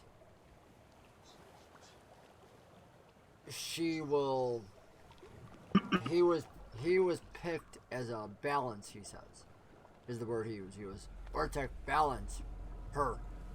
She too strong. She endanger people. She sink us. She was need Ortec as balance. Ortec make good decisions. Claymore, being that he's dealt with this kind of duty before, with having to stand guard and watch prisoners, he has been told what to do, and he will do it with absolute vigilance and just strength. So he turns around, and could I use my inspiration to intimidate this guy? Make your roll. The nice With thing advantage is with I that was waiting for you. inspiration. The nice thing is you were gaining inspiration because you brought in your background, so you actually still have inspiration. I was just waiting for you to finish talking, so yeah. So Claymore says, I don't care what you say to me. Sit down and shut up. Moments later, he goes back over, sits down, realizing that it's just not working. He's been trying this all day long. Genki at one point during the day does try to bring him food. Are you going to allow her to give him food? Oof.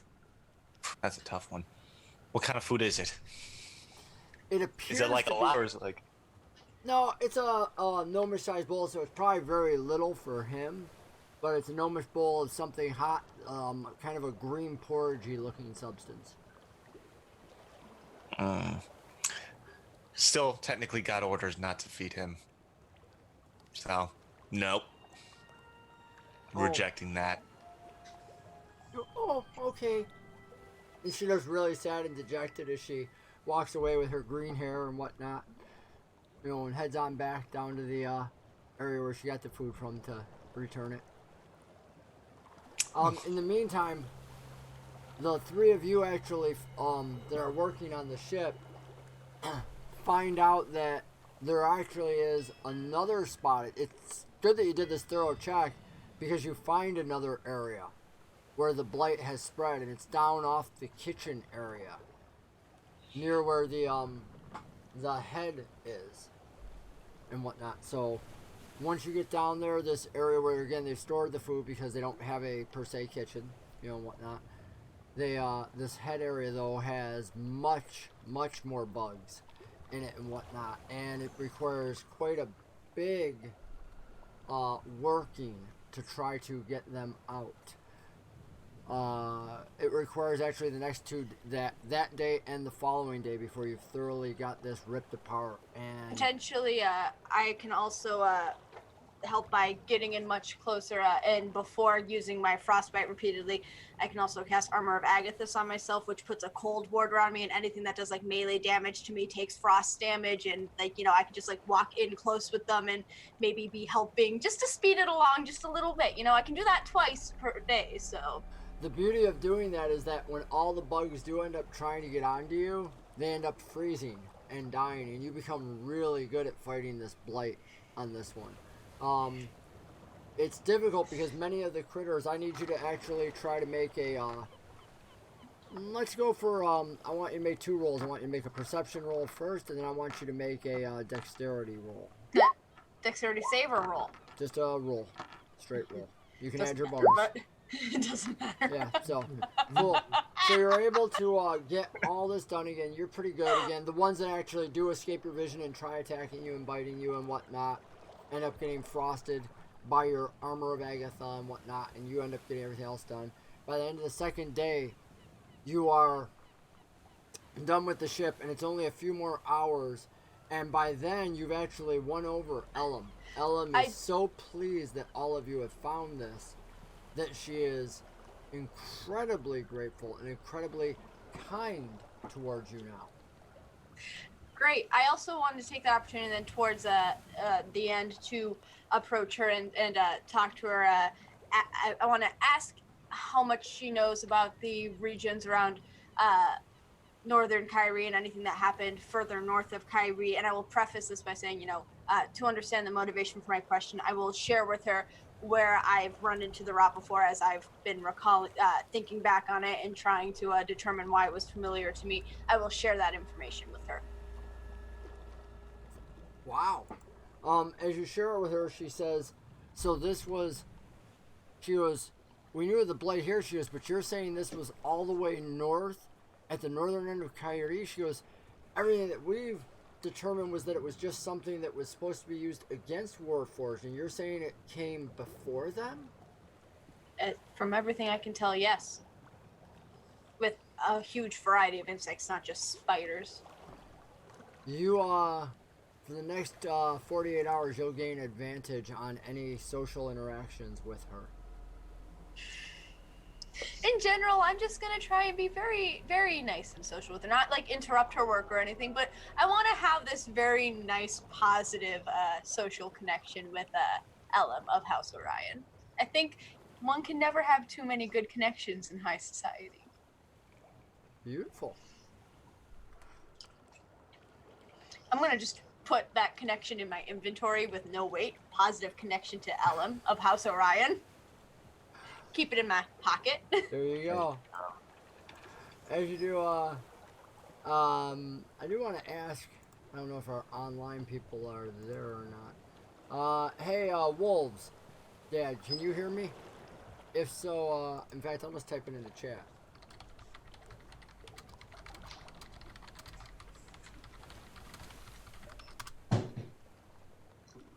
I'm just wondering if I had the volume adjusted right.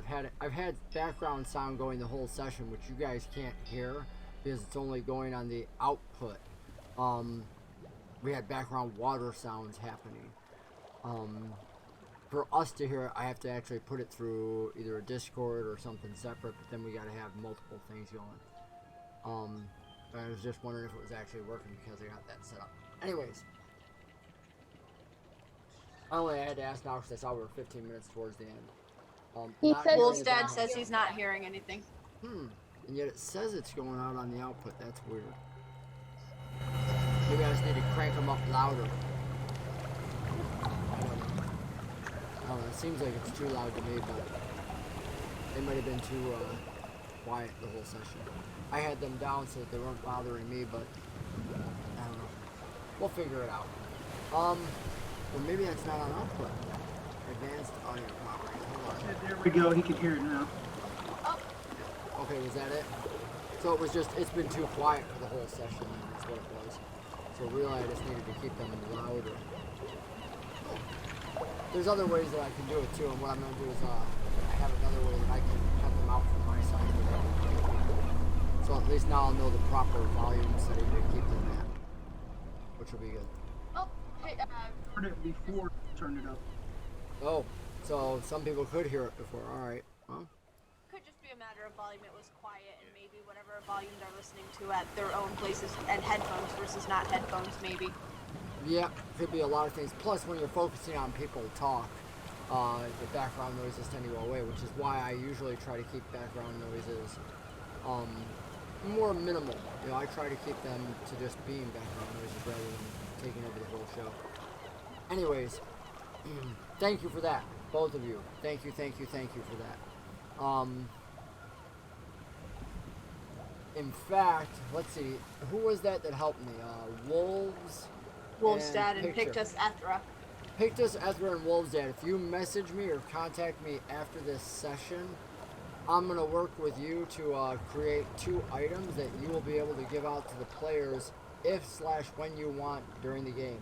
I will design them and place them in your hands for helping to make the stream flow smoothly. Just contact me after the stream's over. Because I'll forget, so you have to reach out to me. Anyways, getting back to it. So, the next day again, by the time you get everything buttoned up, it's about an hour and a half later when you actually feel the ship stop rocking finally. There's a jarring motion as the ship actually connects with the port that it's at. The Ellum brings you and says, I have one final request, Claymore and Benoit. I would appreciate it if you would remove the individual and drag him up the stairs and whatnot. I don't want him in here, and we will bring him together. And she actually has a set of manacles with her. She goes, I forged these. She goes, I think these should work if you'll put these on him and bring him out. Okay. All right. Between the pair of you, I'm not going to have you make combined rolls. He's going to resist, but between the pair of you, you're bigger. And plus, he's like starved. Yeah, she was Starved, but very wise, Kitty. You actually caught what I was doing there. She's not stupid. She's pretty darn smart. That's the only reason she's here. But working with her, she now is bringing this out. I'm not referring to Kitty. I'm referring to Ellum. No, Lythander's a guy. I know. I'm referring to Ellum. No, Brock started laughing, thinking I'm calling Lythander a girl again, and I'm like, no, I'm referring to Ellum. Ellum's And here here, because like, Ellum's after smart. you clarified, I thought you thought that she was laughing because you called me smart. Oh, no. No, I was referring to Ellum being smart. That's why she's been able to be in charge of the ship so long. And as you bring him up and whatnot, you find that the boat is docked, and you're right up against regular docks, and you can see some buildings, but very quickly, no perception roll needed. Overhead is this massive, glowing, blue and yellow, swirling light of dome. It looks like the Aurora Borealis going over you. And it must be a good 300, 400 feet overhead. And you realize you are in a bubble under the ocean. And where you have come in, somehow you've come in underneath and then surfaced right at the docks, right near it. So it's pretty cool as you come in. And all that you can see here, there's not a city. You have come up at what looks to be a stone dock that is huge. I mean, you could put your ship that you're on the dock. Literally, it's that big. And then if you thought that was big, the massive ziggurat that this dome covers is even bigger. The ziggurat itself must have 6 different levels, each of which is the size of a building, the stone steps. It's huge, and it's the only building you can see here. We talking like 1-story buildings, 2-story buildings? Like what kind of building is each step? Building is probably 3 stories. It's huge. So by the time you're done, this is like an 18-story skyscraper of a ziggurat. It's huge. Oh my goodness. For giants. And is the top of it still contained in the dome, or does the top of it poke out of the dome into the water? The top level itself seems to either touch, you can't tell if it breaks through, but it's right up there near the top. So either it's just inside or just outside, but it's really close one way or the other. You can't tell from here. I'll give you a perception roll. You know what? You asked the question. You can try and make a perception roll. Let's see what happens with that. See, Summer Yeah, you struck can't soon. quite tell. Yeah. And he's just marveling at the enormous nature of this ziggurat. Not necessarily a term that she knows, but I'm ready to go explore. Let's go light up the town. Ellen Yes. asked you to, as you guys exit the ship, you notice 2 things. First of all, there's not a lot of people here. This isn't a city. You notice a few people walking here and there. The lighting's all artificial, coming from the dome itself and whatnot. There's no growing things that you see here. oh, So no trees or anything like that. No grass. The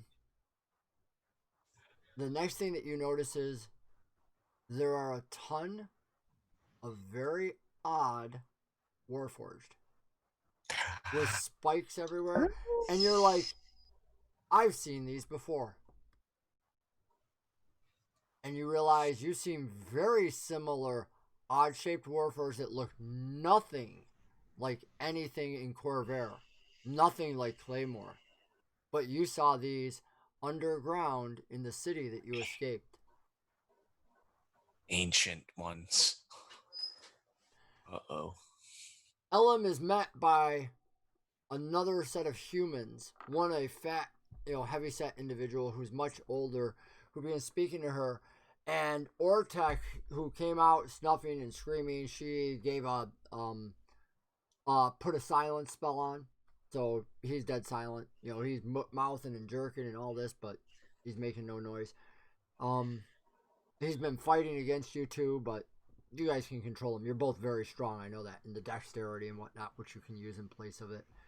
So you've got him grappled, you drag him along. And when these other individuals, you catch very quickly because he's wearing the symbol of House Orion as well. Oh, I apologize. No. He is not. He's Cannith. I apologize. So it's a different guild, different symbol. He's Cannith because she's Orion.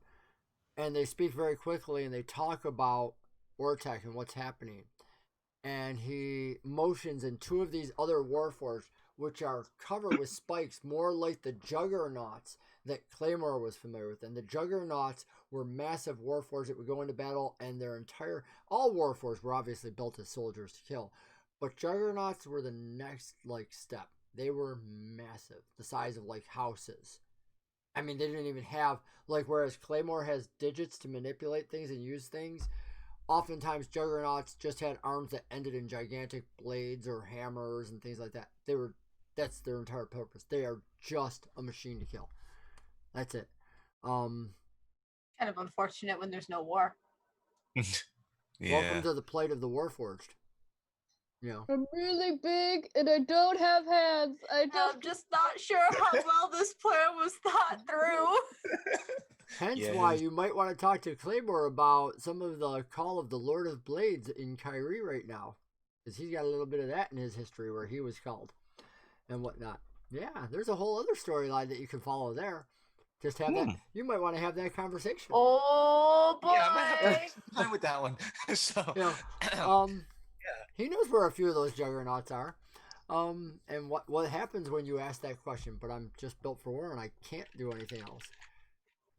So to that end, they actually this heavyset individual who is from House Cannith that you learn speaks with Elam, and you actually learn that her full name, because he addresses her by her proper name, which is Lady Elameth.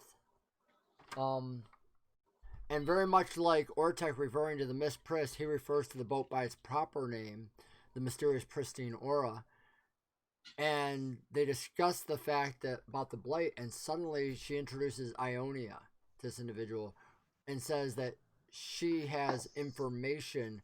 This was experienced during the war years ago, before Kyrie even fell. And the gentleman from Canada seems very interested in that because he says, we've only seen this since the end of the war. We actually thought it came from the morning, which is when Kyrie was wiped out. Mm. And so you're actually showing something quite different that they're very concerned about. Lythander and Benoit, I'd like you to make perception rolls, please. You got it. Perception. Lythander's best suit. Both of you actually notice something that the other two, Ionia and Claymore, Ionia and Claymore don't notice this. But Lythander and Benoit, you notice that the other Warforged, their heads, as they're talking about this blight and this rot, turn towards each other very quickly and look away. And the conversation that's happening, the gentleman actually identifies, we've had more signs here. It's Under the water? affecting the Warforged.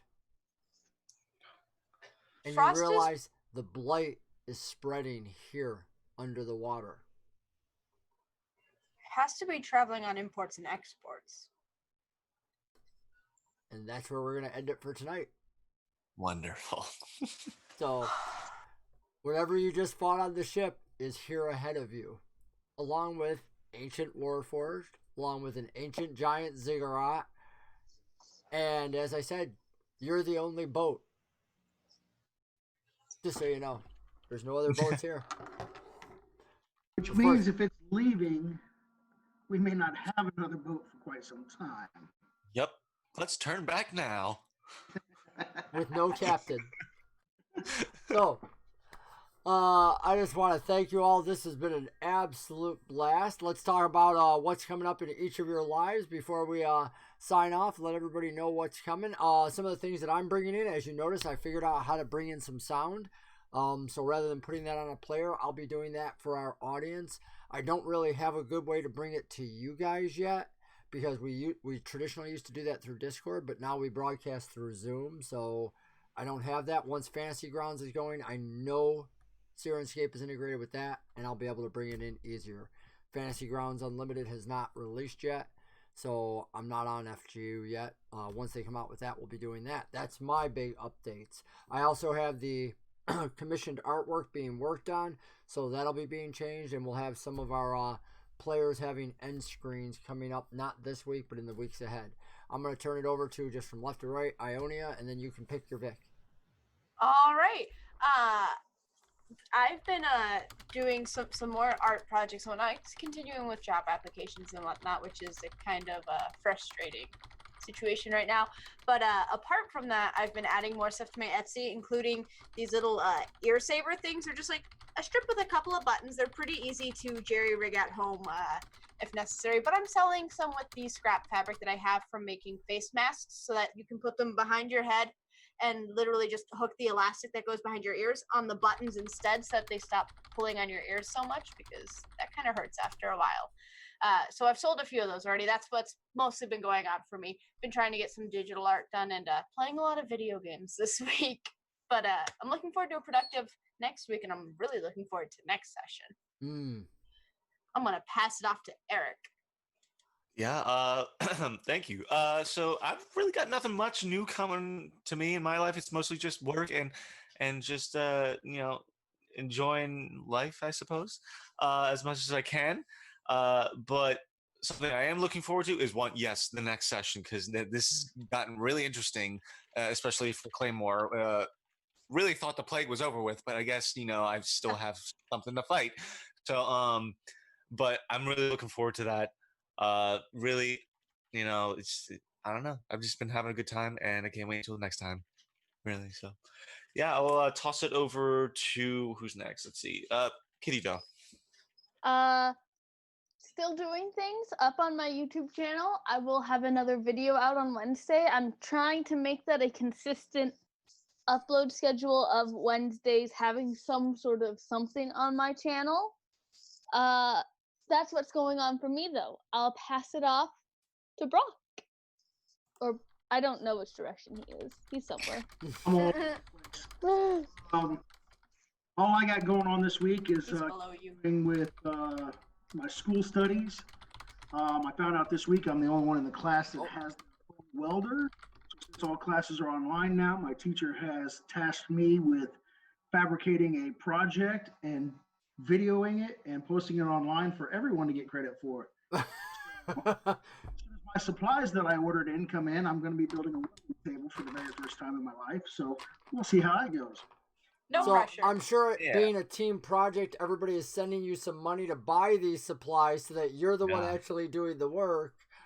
No. Did you ask? No. Did you say, hey, this is a team effort? I told him because he said, he tried to get me some of the supplies from the school, and I said, nah, I just order my own supplies and do them. So it wasn't as bad as I thought it was going to be. So good. But that and work is all I got going on. So looking forward to getting around to next week. And well, for me, I'm entertaining some new jobs that have been talking to me for the last month or so, and a couple of them are coming very critical. So there's going to be a lot of prayer involved as we discern exactly where we're going next. Which might cause, as we mentioned before, some time zone differences. But you know what? That's the whole beauty of the virtual community. We have no plans on ending this. This is a lifetime commitment and a joy for as long as individuals want to be here. So I just want to thank you all, assure you that we will be here next Monday night, even if I have a horrible voice like some of you can hear right now. If I have a horrible voice, then you'll just get to hear more of these fantastic voices, the players. Make your own tables, and remember this: great players and great DMs don't just happen. They are forged with one another. They're forged through friendships. So make the bonds. You have to start a table, work out the kinks, be graceful with one another, and you'll be surprised at the awesome game that comes. It'll always go in new directions, but let people try whatever they want. Let people try to have fun. And just be loving and kind to one another. Thanks for sharing tonight with us, everybody. God bless. Have a great week. We'll see you next week. Night. Night. Hey, guys.